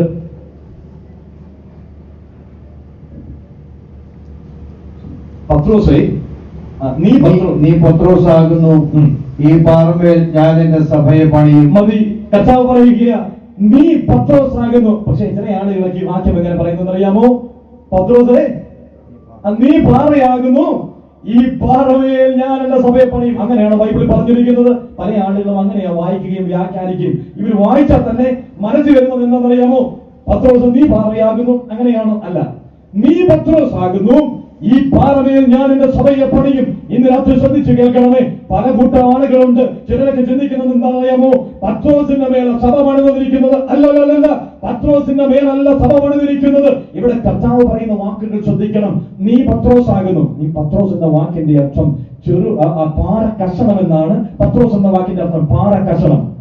എന്നാൽ പാറ എന്ന് വിശുദ്ധ ബൈബിൾ വിളിച്ചിരിക്കുന്ന ഒറ്റ വ്യക്തിത്വത്തേ ഉള്ളൂ. പഴയ നിയമത്തിലേക്ക് പോകുമ്പോൾ നാം വായിക്കുന്നുണ്ട്. സങ്കീർത്തന പുസ്തകങ്ങളിൽ 18-ാം സങ്കീർത്തനത്തിൽ പറയുന്നു, ഞങ്ങളുടെ പാറയായ ദൈവമേ, ഞങ്ങളുടെ പാറയായ ദൈവമേ, എന്റെ തലയെ ഉയർത്തുന്ന ഞങ്ങളുടെ ആശ്രയമായിരിക്കുന്ന പാറയായ യഹോവേ. ഇനി പുതിയ നിയമത്തിലേക്ക് വരുമ്പോഴും ഈ പാറ എന്നുള്ള പ്രയോഗം ഉപയോഗിച്ചിരിക്കുന്നത് കൊരിന്ത്യർ ലേഖനം 1 കൊരിന്ത്യർ 10-ാം അധ്യായം 4-ാം വാക്യത്തിലാണ്. ആ പാറ ക്രിസ്തുവാണ്. ഞാനിങ്ങനെ പറയട്ടെ, ആ പാറ ക്രിസ്തു. പഴയ നിയമത്തിൽ യഹോവയെ ചൂണ്ടിക്കാണിക്കുവാൻ വേണ്ടി, ആത്മീകമായിട്ട് കാണിക്കുവാൻ വേണ്ടി പറഞ്ഞിരിക്കുന്നു. പാറയെ ചൂണ്ടിക്കാണിച്ചുകൊണ്ട് പാറ ദൈവം. എന്നിട്ട് പറയുക, പുതിയ നിയമത്തിലേക്ക് വരുമ്പോൾ ആ പാറ ക്രിസ്തു. ഞാൻ പറയട്ടെ, എന്തുകൊണ്ടാണ് കർത്താവ് പറഞ്ഞത് നീ പത്രോസാകുന്നു, ഈ പാറമേൽ ഞാൻ എന്റെ സഭയെ പണിക്കും? കർത്താവ് പറയുക, പത്രോസേ, നീ ഒരു പാറ കഷ്ണമാ. എന്നാൽ നീ പറഞ്ഞ ഒരു പാറയുണ്ട്, പാരമ്പരാത്രിയിൽ നാം ചിന്തിച്ചത്. യേശുക്രിസ്തു ചോദിച്ചു, നിങ്ങൾ എന്നെ യാരെന്ന് പറയുന്നു? പത്രോസിന്റെ മറുപടി, നീ ജീവനുള്ള ദൈവത്തിന്റെ പുത്രനായ ക്രിസ്തു. നീ ജീവനുള്ള ദൈവത്തിന്റെ പുത്രനായ ക്രിസ്തു. അർത്ഥാൽ യേശു ക്രിസ്തുവായ ദൈവമാ. കർത്താവ് ഇവിടെ പറയുക, പത്രോസേ, നീ പത്രോസാകുന്നു. നീ പറഞ്ഞ പാറയുണ്ടല്ലോ, നീ പറഞ്ഞ പാറ, നീ ജീവനുള്ള ദൈവത്തിന്റെ ക്രിസ്തു എന്ന് പറഞ്ഞ ആ പാറമേൽ ഞാൻ എന്റെ സഭയെ പണിയും. ഇന്ന് രാത്രി പറയട്ടെ, സഭ എന്ന് പറയുന്നത് കർത്താവിന്റെ സഭയ. അപ്പോസ്തല പ്രവൃത്തികളിൽ ഈ കർത്താവിനെ കുറിച്ച്, ഈ സഭയെ കുറിച്ച് പറഞ്ഞിരിക്കുന്നത് ഇങ്ങനെയാ: യേശു സ്വന്തം രക്തത്താൽ സമ്പാദിച്ച ദൈവസഭ. ഏത് സഭ? കർത്താവ് വരുവാൻ പോകുന്നു, സഭയെ ചേർക്കുവാൻ വരാൻ പോകുന്നു. ഞാൻ പറയട്ടെ, ആരെ ചേർക്കുവാനാ വരുവാൻ പോകുന്നത്? യേശു ക്രിസ്തുവിൽ വിശ്വസിച്ച, ഈ പാറയാകുന്ന കർത്താവായ യേശു ക്രിസ്തുവിൽ വിശ്വസിച്ച ദൈവപൈതലിനെ ചേർക്കുവാൻ. ബ്രദറുകാരെ മൊത്തം ചേർക്കാനാണെന്ന് ഞങ്ങൾ ഇവിടെ പറയത്തില്ല. പെന്തക്കോസ്തുകാരെ മൊത്തം കൊണ്ടുപോകാനാണെന്ന് ഞങ്ങൾ ഇവിടെ പറയത്തില്ല. എന്നാ പറയട്ടെ, രക്ഷിക്കപ്പെട്ട ബ്രദറുകാരെ കൊണ്ടുപോകും, രക്ഷിക്കപ്പെട്ട പെന്തക്കോസ്തുകാരെ കൊണ്ടുപോകും. ഇന്ന് രാത്രി എന്നെ കേൾക്കുന്ന പ്രിയരെ, യേശുക്രിസ്തുവിനെ ദൈവമെന്ന് അംഗീകരിച്ച്, യേശുക്രിസ്തുവിനെ രക്ഷിതാവെന്ന് അംഗീകരിച്ച്, അവനെ കർത്താവ് രക്ഷിതാവുമായി സ്വീകരിച്ചിരിക്കുന്ന ഏതൊരു വ്യക്തിയെയും കർത്താവിന്റെ വരവെങ്കിൽ എടുക്കപ്പെടും. ഇത് കർത്താവ് നൽകിയിരിക്കുന്ന ഉറപ്പാ. നീ പത്രോസാകുന്നു, ഈ പാറമേൽ ഞാൻ എന്റെ സഭയെ പണിയും. ആ സഭയെ കർത്താവിന്റെ വരവിങ്കൽ എടുക്കും. കർത്താവ് നമ്മെ സഹായിക്കട്ടെ. ഈ യാഥാർത്ഥ്യം കർത്താവ് ഇവിടെ വെളിപ്പെടുത്തുകയാണ്. കർത്താവ് മടങ്ങി വരുമെന്നതിന്റെ ഉറപ്പ് നൽകിയിട്ടുണ്ട്. ഞാൻ പറയട്ടെ, തിരുവചനത്തിൽ രേഖപ്പെടുത്തിയിരിക്കുന്നത് ഒക്കെ അക്കമിട്ട് സംഭവിച്ചിട്ടുണ്ട്. ഇന്ന് രാത്രി പറയട്ടെ, യേശു ക്രിസ്തു മടങ്ങി വരുമെന്നുള്ളത് കർത്താവിന്റെ വചനത്തിൽ, വിശുദ്ധ വേദപുസ്തകത്തിൽ വളരെ വ്യക്തമായി സ്പഷ്ടമായി രേഖപ്പെടുത്തിയിട്ടുണ്ട്. ഇവിടെ കർത്താവ് ഫിലിപ്പിന്റെ കൈസരിയിൽ നിന്നുകൊണ്ട് വിളിച്ചു പറയുകയാ, ഞാൻ മടങ്ങി വരും. കർത്താവ് പറഞ്ഞതുപോലെ ചെയ്യും. ഇവിടെ പല നേതാക്കന്മാരുണ്ട്, രാഷ്ട്രീയ നേതാക്കളുണ്ട്, നമ്മുടെ ഇടയിൽ പ്രമുഖരായിരിക്കുന്ന ആളുകളുണ്ട്. അവരൊക്കെ പറയുന്ന കാര്യങ്ങൾ പിറ്റേ ദിവസം പത്രമാധ്യമക്കാർ ചോദിച്ചാൽ പറയും, ഇന്നലെ ഞാൻ അങ്ങനെയല്ല അർത്ഥമാക്കിയത്, ഞാൻ അതല്ല ഉദ്ദേശിച്ചത്, നിങ്ങൾ പത്രമാധ്യമക്കാൾ വളച്ചൊടിക്കുക എന്റെ വാക്കുന്നൊക്കെ പറഞ്ഞ കാര്യം നേരെ തിരിച്ചു പറയുന്നവരുണ്ട്. എന്നാൽ യേശു ക്രിസ്തു അങ്ങനെ ഒളിച്ചതല്ല. യേശു ക്രിസ്തു പറഞ്ഞതുപോലെ ചെയ്യും. അവൻ വാക്കുമാറാത്തവൻ, അവൻ മാറാത്തവൻ. ഇന്ന് രാത്രി പറയട്ടെ, യേശു ക്രിസ്തു മടങ്ങി വരുമെന്ന് പറഞ്ഞാൽ അവൻ മടങ്ങി വരും. കർത്താവിന് സ്തോത്രം. ഇനി ദൈവജനത്തിന്റെ ഏറ്റവും വലിയ പ്രത്യാശയും അത് തന്നെ, കർത്താവ് മടങ്ങി വരും. ഇനി എങ്ങനെയാ മടങ്ങി വരുവാൻ പോകുന്നത്? ഈ കർത്താവ് തന്നെ പറഞ്ഞു, ഞാൻ മടങ്ങി വരും. ഇനി എങ്ങനെയാ മടങ്ങി വരുവാൻ പോകുന്നത്? തെസ്സലോനിക്കർക്ക് എഴുതിയ ലേഖനം 4-ാം അധ്യായം അതിന്റെ 16-ാമത്തെ വാക്യത്തിൽ നമ്മൾ വായിക്കുന്നുണ്ട്, കർത്താവ് താൻ ഗംഭീരനാദത്തോടും പ്രധാന ദൂതന്റെ ശബ്ദത്തോടും ദൈവത്തിന്റെ കാഹളത്തോടും കൂടെ സ്വർഗ്ഗത്തിൽ നിന്ന് ഇറങ്ങി വരും. കർത്താവിന് സ്തോത്രം. കർത്താവ് തന്നെ പറഞ്ഞു, ഞാൻ മടങ്ങി വരുവാൻ പോകുന്നു, ഞാനിതാ വേഗം വരുന്നു. എങ്ങനെയാ വരുന്നതെന്ന് പറഞ്ഞിട്ടുണ്ട്. ആ രീതിയൊക്കെ പറഞ്ഞു. അത് കഴിഞ്ഞിട്ട് പറഞ്ഞു, ആ ക്രിസ്തുവിൽ മരിച്ചവർ ഉയർക്കും, പിന്നെ ജീവനോടെ ശേഷിക്കുന്ന ഈ 16-ാം അധ്യായത്തിൽ നാം അത് തന്നെ കണ്ടതാണ്. ജീവനോടെ ചിലർ ശേഷിക്കും, അവരെടുക്കപ്പെടും. അവിടെ പ്രത്യേകിച്ചും അവിടുത്തെ പ്രത്യക്ഷതയെ കുറിച്ചും രേഖപ്പെടുത്തിയിട്ടുണ്ടെങ്കിലും ഇങ്ങനെ പറയട്ടെ, കർത്താവ് തന്നെ കർത്താവിനെ കുറിച്ച് പറഞ്ഞിട്ടുണ്ട്, ഞാൻ മടങ്ങി വരും. ഇനി കർത്താവിന്റെ വരവിനെ കുറിച്ച് ലേഖനത്തിൽ പറഞ്ഞിരിക്കുക, കർത്താവിന്റെ വരവെങ്കിൽ ക്രിസ്തുവിൽ മരിച്ചവർ ഉയർക്കും, പിന്നെ ജീവനോട് ശേഷിക്കുന്ന നാം. ഇന്ന് രാത്രി പറയട്ടെ, ചില ആളുകളൊക്കെ സഭയെ നോക്കിക്കൊണ്ട്, രക്ഷിക്കപ്പെട്ട ദൈവമക്കളെ നോക്കിക്കൊണ്ട് പറയും, നിങ്ങൾ പറയുന്നുണ്ടല്ലോ മരിച്ചു, നിങ്ങളുടെ കൂട്ടത്തിലുള്ളവരൊക്കെ രക്ഷിക്കപ്പെട്ടവരാണ്, ചിലരൊക്കെ മരിച്ചിട്ടുണ്ടല്ലോ. എനിക്ക് പറയട്ടെ, കർത്താവ് ഇവിടെ പറയുക, കർത്താവിന്റെ വരവെങ്കിൽ മരിച്ചവർ, ക്രിസ്തുവിൽ മരിച്ചവർ ഉയർക്കും. ക്രിസ്തുവിൽ മരിച്ചവർ ഉയർക്കും. ഞാൻ പറയട്ടെ, ഭാര്യമാരെ ക്രിസ്തുവിൽ മരിച്ച ആ ഭാര്യമാരെ നഷ്ടപ്പെട്ട ഭർത്താക്കന്മാർ ഇന്നുണ്ട്. ആ ക്രിസ്തുവിൽ മരിച്ച ഭർത്താക്കന്മാരെ നഷ്ടപ്പെട്ട ഭാര്യമാർ ഇവിടെയുണ്ട്. മാതാപിതാക്കളെ ക്രിസ്തുവിൽ മരിച്ച മാതാപിതാക്കളെ നഷ്ടപ്പെട്ട പ്രിയപ്പെട്ടവരിവിടെയുണ്ട്. ഞാൻ ഇങ്ങനെ ഒന്ന് ചേർത്ത് പറയട്ടെ, കർത്താവിന്റെ വരവെങ്കിൽ മുന്നമേ അവർ ഉയർക്കും. ആദ്യം അവർ ഉയർക്കും. ഇതാ ഞങ്ങളുടെ പ്രത്യാശ. പലപ്പോഴും ഞങ്ങളുടെ കൂട്ടത്തിലുള്ള രക്ഷിക്കപ്പെട്ട ദൈവജനത്തിൽ ഇടയിൽ ആരെങ്കിലും ഒക്കെ മരണപ്പെടുന്ന സമയത്ത് നിങ്ങളൊക്കെ കടന്നു വരുമ്പോൾ കേൾക്കുന്നത് എന്താ? അലമുറ കരച്ചിലും ദുഃഖവും ഒക്കെ ഉണ്ട്, സ്വാഭാവികം. എന്നാൽ അവിടെയും കേൾക്കുന്നത് എന്താ? ഈ സുവിശേഷ പ്രസംഗവും തിരുവചനത്തിലെ ആശ്വാസവാക്കുകളും ഒക്കെ എന്നിട്ട് ചേർത്ത് പറയുന്നുണ്ട്, ഞങ്ങൾക്കൊരു പ്രത്യാശയുണ്ട്, പോയയാളെ കാണാവുന്ന ഒരു പ്രത്യാശ ഞങ്ങൾക്കുണ്ട്.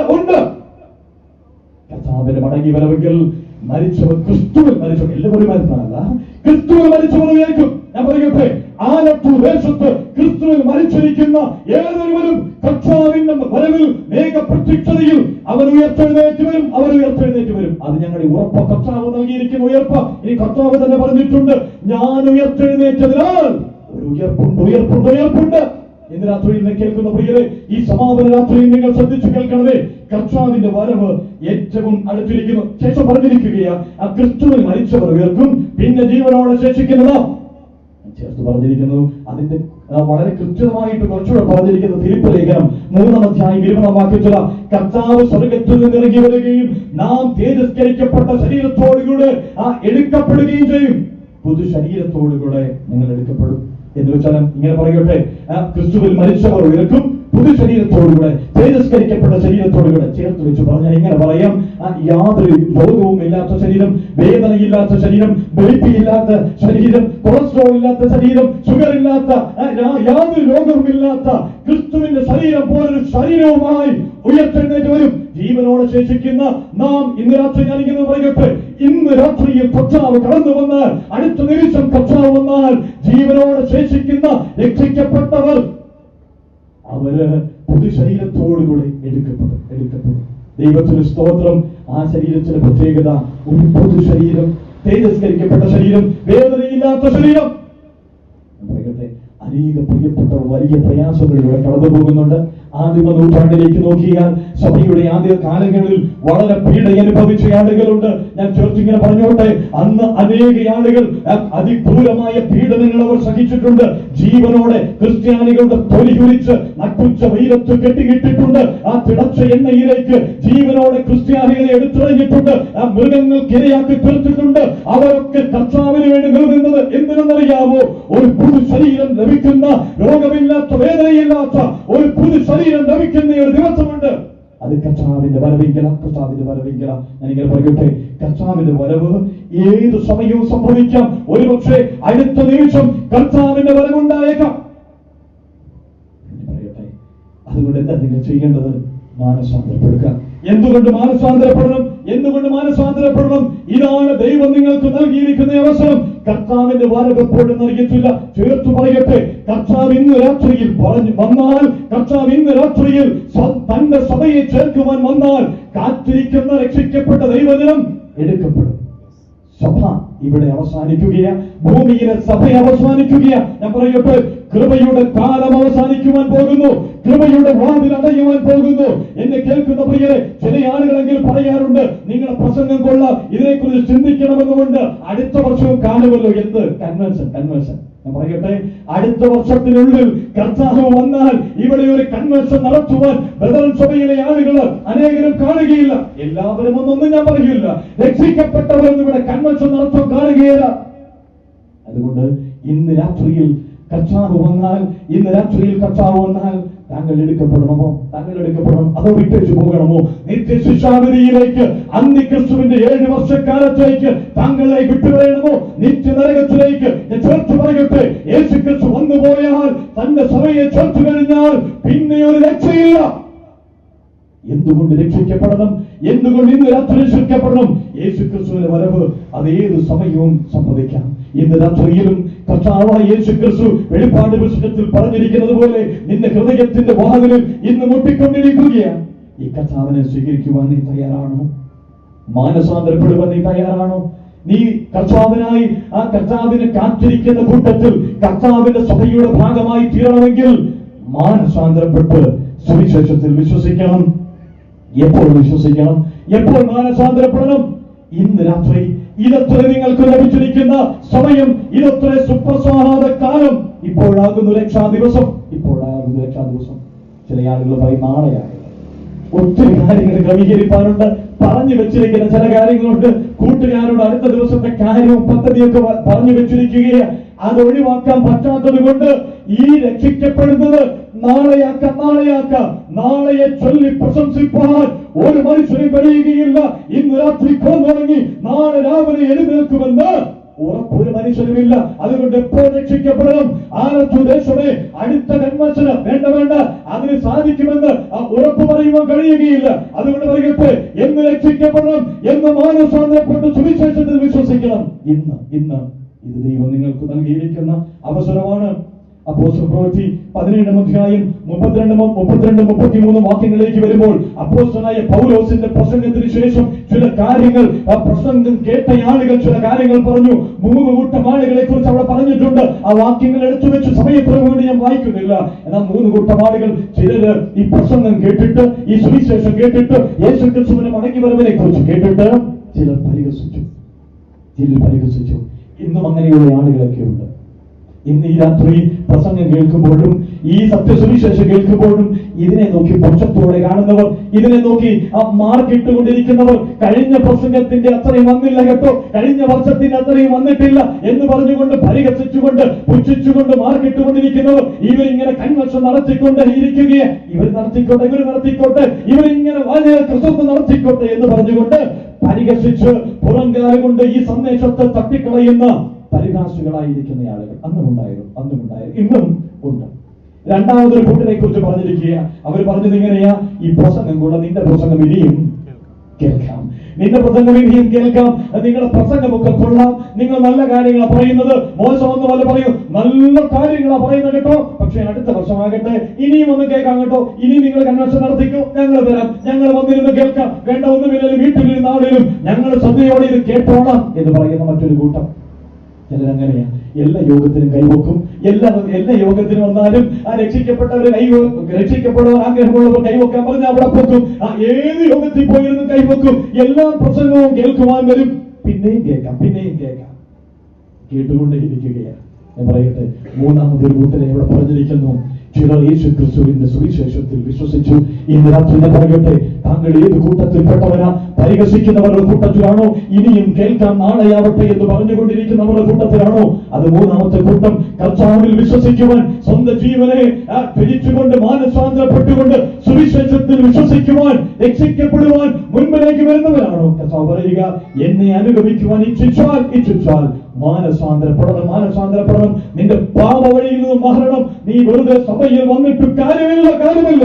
നീ മാനസാന്തരപ്പെടണം. നിന്റെ പാപ വഴികളെ വിട്ട് ദൈവത്തിലേക്ക് തിരിയണം. നിന്റെ പാപ സ്വഭാവങ്ങളെ വിട്ട് ദൈവത്തിലേക്ക് തിരിയണം. പാപ പ്രവൃത്തിയെ വിട്ട് ദൈവത്തിലേക്ക് തിരിഞ്ഞു വരണം. അത് കഴിഞ്ഞ് പാപി എന്ന് സമ്മതിച്ച് ഈ യേശു ക്രിസ്തുവിൽ വിശ്വസിക്കണം. ഇതാണ് രക്ഷിക്കപ്പെടുവാൻ ദൈവം നൽകിയിരിക്കുന്ന അവസരം. ഇന്നാണ് രക്ഷിക്കപ്പെടേണ്ടത്. ഞാൻ പറയട്ടെ, മരണം ഏത് സമയവും മനുഷ്യനെ കടന്നു പിടിച്ചേക്കാം. നാളെ ആവട്ടെ എന്ന് വെച്ചുകൊണ്ട് നിങ്ങൾ ഇരിക്കരുതേ. ദൈവം ഇന്ന് രാത്രി നിങ്ങൾക്ക് അവസരം നൽകിയിരിക്കുകയാ. നാളെ കാണുമെന്ന് ആർക്കും ഉറപ്പില്ല. അതുകൊണ്ട് മരണത്തിനപ്പുറം ഒരു രക്ഷയില്ലാത്തത് കൊണ്ട് ഇന്ന് നിങ്ങൾ രക്ഷിക്കപ്പെടണം. ഇന്ന് നിങ്ങൾ മാനസാന്തരപ്പെട്ട് സുവിശേഷത്തിൽ വിശ്വസിക്കണം. ചർച്ച പറയട്ടെ, യേശു ക്രിസ്തുവിനെ മടങ്ങി വരവ് ഏത് സമയവും സംഭവിച്ചേക്കാം. അതുകൊണ്ട് ഇന്ന് നിങ്ങൾ രക്ഷിക്കപ്പെടണം. കർത്താവ് സഹായിക്കട്ടെ. കൃപയുടെ വാതിൽ ഇന്ന് തുറന്നിട്ടിരിക്കുകയാണ്. ഈ യേശു ക്രിസ്തുവിനെ വേണ്ടവർ, ഈ യേശു ക്രിസ്തുവിനെ വിശ്വസിക്കുവാൻ താല്പര്യമുള്ളവർ, യേശു ക്രിസ്തുവിനെ അനുഗമിക്കുവാൻ താല്പര്യമുള്ളവർ ചേർത്ത് പറയട്ടെ, ഈ കർത്താവിന്റെ മടങ്ങി വരവ് ഉടനെ സംഭവിക്കുവാൻ പോകുക. ലോക സംഭവങ്ങൾ അത് വിളിച്ചറിയിച്ചുകൊണ്ടിരിക്കുന്നു. കർത്താവ് വരവേറ്റവും അടുത്തു. ഈ കർത്താവിന്റെ ആ വരവിൽ എടുക്കപ്പെടുവാൻ വേണ്ടി കാത്തിരിക്കുന്നവരുടെ കൂട്ടത്തിലാണ് താങ്കൾ. ഇന്നൊരു ആത്മപരിശോധന നടത്തുവാൻ ദൈവത്തിന്റെ ആത്മാവ് നിങ്ങളുടെ ഹൃദയങ്ങളിൽ ഇടപെട്ടുകൊണ്ടിരിക്കട്ടെ.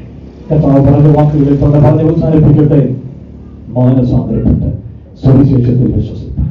നിന്റെ പാപവഴികളിൽ ജീവിച്ചുകൊണ്ട് നിനക്ക് രക്ഷിക്കപ്പെടുവാൻ കഴിയുകയില്ല. നിന്റെ പാപവഴികളിൽ തുടർന്നുകൊണ്ട് നിനക്ക് സുവിശേഷത്തിൽ വിശ്വസിക്കുവാൻ കഴിയുകയില്ല. നീ മാനസാന്തരപ്പെട്ട് സുവിശേഷത്തിൽ വിശ്വസിക്കണം. മാനസാന്തരത്തിനായ ഒരു ആഹ്വാനം, പാപത്തെ വിട്ട് ഒരു ജീവിതം നയിക്കുവാനൊരു ആഹ്വാനം ഇന്ന് രാത്രിയിലും ദൈവം നിന്നോട് ഇടപെട്ടുകൊണ്ടിരിക്കുകയാണ്. നിന്റെ പാപ പ്രവർത്തികളെ വിട്ടുതിരിയുവാൻ നിനക്ക് മനസ്സുണ്ടോ? നിന്റെ പാപ സംസാരത്തെ വിട്ടുകളയുവാൻ, നിന്റെ പാപ സ്വഭാവങ്ങളെ വിട്ടുകളയുവാൻ, നിന്റെ മദ്യപാനത്തെ വിട്ടുകളയുവാൻ, നിന്റെ പുകവലിയെ വിട്ടുകളയുവാൻ, നിന്റെ കോപ സ്വഭാവത്തെ വിട്ടുകളയുവാൻ, നിന്റെ അവിശ്വസ്തതയെ വിട്ടുകളയുവാൻ, നിന്റെ അശുദ്ധിയെ വിട്ടുകളയുവാൻ ആഗ്രഹമുണ്ടോ? മാനസാന്തരപ്പെടുക. ഈ ദൈവത്തിന്റെ മുമ്പിലേക്ക് വന്ന് നിന്നെ കാണുന്ന ദൈവത്തിന്റെ മുമ്പിൽ നീ സമ്മതിക്കുക, ദൈവമേ ഞാനൊരു പാപിയാണ്. അതിനുശേഷം സുവിശേഷത്തിൽ വിശ്വസിക്കുക എന്ന എന്റെ പാപത്തിന് പരിഹാരമായി ദൈവം മനുഷ്യനായി ഇറങ്ങി വന്ന കർത്താവായ യേശു ക്രിസ്തു എന്റെ പരിഹാരത്തിനായി ക്രൂശിൽ മരിച്ചു, അടക്കപ്പെട്ടു, ഉയർത്തെഴുന്നേറ്റു. ഞാൻ വിശ്വസിക്കുന്നു. എന്നെ അങ്ങയുടെ മകളാക്കി ചുരുക്കണമേ എന്ന് ആഹാര ഹൃദയം കൊണ്ട് വിശ്വസിക്കുന്നുവോ അവർ രക്ഷിക്കപ്പെടും. കർത്താവിന്റെ വരവേറ്റു അടുത്തു. ഇവിടെ കടന്നു വന്നിരിക്കുന്ന ദൈവജനത്തോട് ഞാൻ ഇങ്ങനെ പറയട്ടെ, അവിശ്വാസികളോട് മാത്രമല്ല, ലോകത്തോട് മാത്രമല്ല, നമ്മോടുള്ള ഒരു ആഗ്രഹമാണ്. നമ്മുടെ കർത്താവിന്റെ വരവ് അതേത് സമയവും സംഭവിക്കാം. നമ്മുടെ കർത്താവിന്റെ വരവ് ഒരുപക്ഷെ ഇന്ന് രാത്രിയുമാകാം.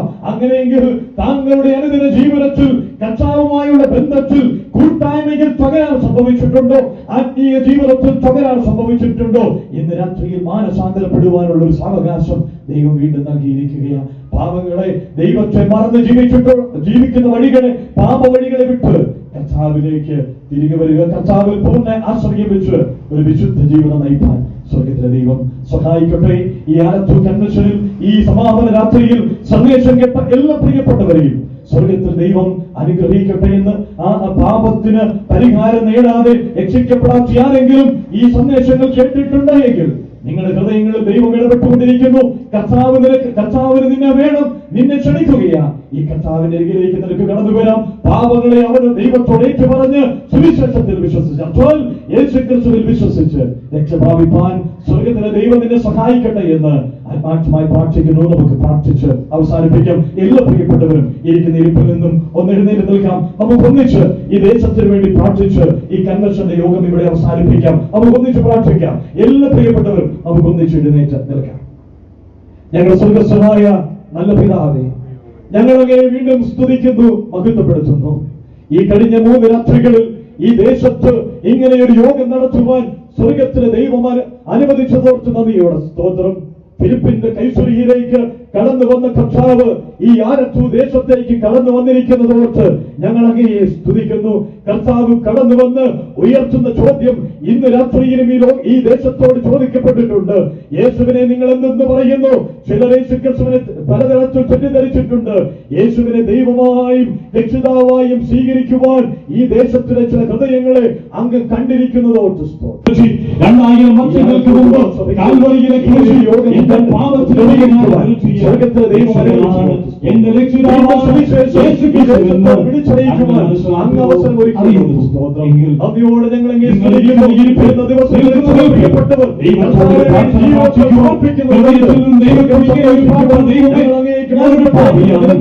എന്റെ പാപത്തിന് പരിഹാരം കാൽവരിയിലെ ക്രൂശിൽ യേശുക്രിസ്തു ദൈവജനത്തിനായി എന്നെ എങ്ങനെ മകനാക്കി മകളാക്കുന്ന പ്രത്യാശക്കായി ഞങ്ങൾക്ക് വേണ്ടി കാൽവരിയിലെ ക്രൂശിൽ മനുഷ്യർ അടക്കപ്പെട്ട് സ്വർഗത്തിലേക്ക് കയറി ഇരുട്ടിന്റെ മകളിൽ എന്നെ ആർക്കും വേണ്ട, കൊണ്ടുകയാണ് എന്ന് പറഞ്ഞിട്ടുണ്ട്.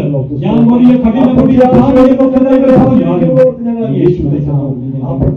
ജീവിതത്തിന് പരിവർത്തനമായി വിശുദ്ധിയെ തികച്ചുകൊണ്ട് ജീവിപ്പാൻ ക്ഷണിക്കുകയാണ്. ഈ ദേശത്തെ അങ്ങ് ഇടപെട്ടുകൊണ്ടിരിക്കണം. രക്ഷിക്കപ്പെട്ട ദൈവമക്കളോട് ഒരു വാക്യം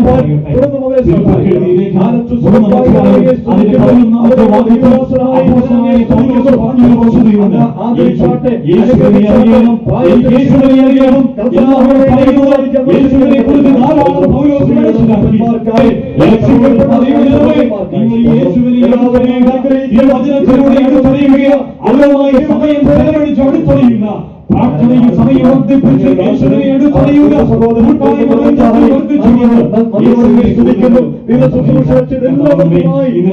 സഹായിക്കട്ടെ. യേശുവിനെ അറിഞ്ഞവർ അവരെ കൂടുതലായി വരുന്നതോർത്ത് ഞങ്ങൾ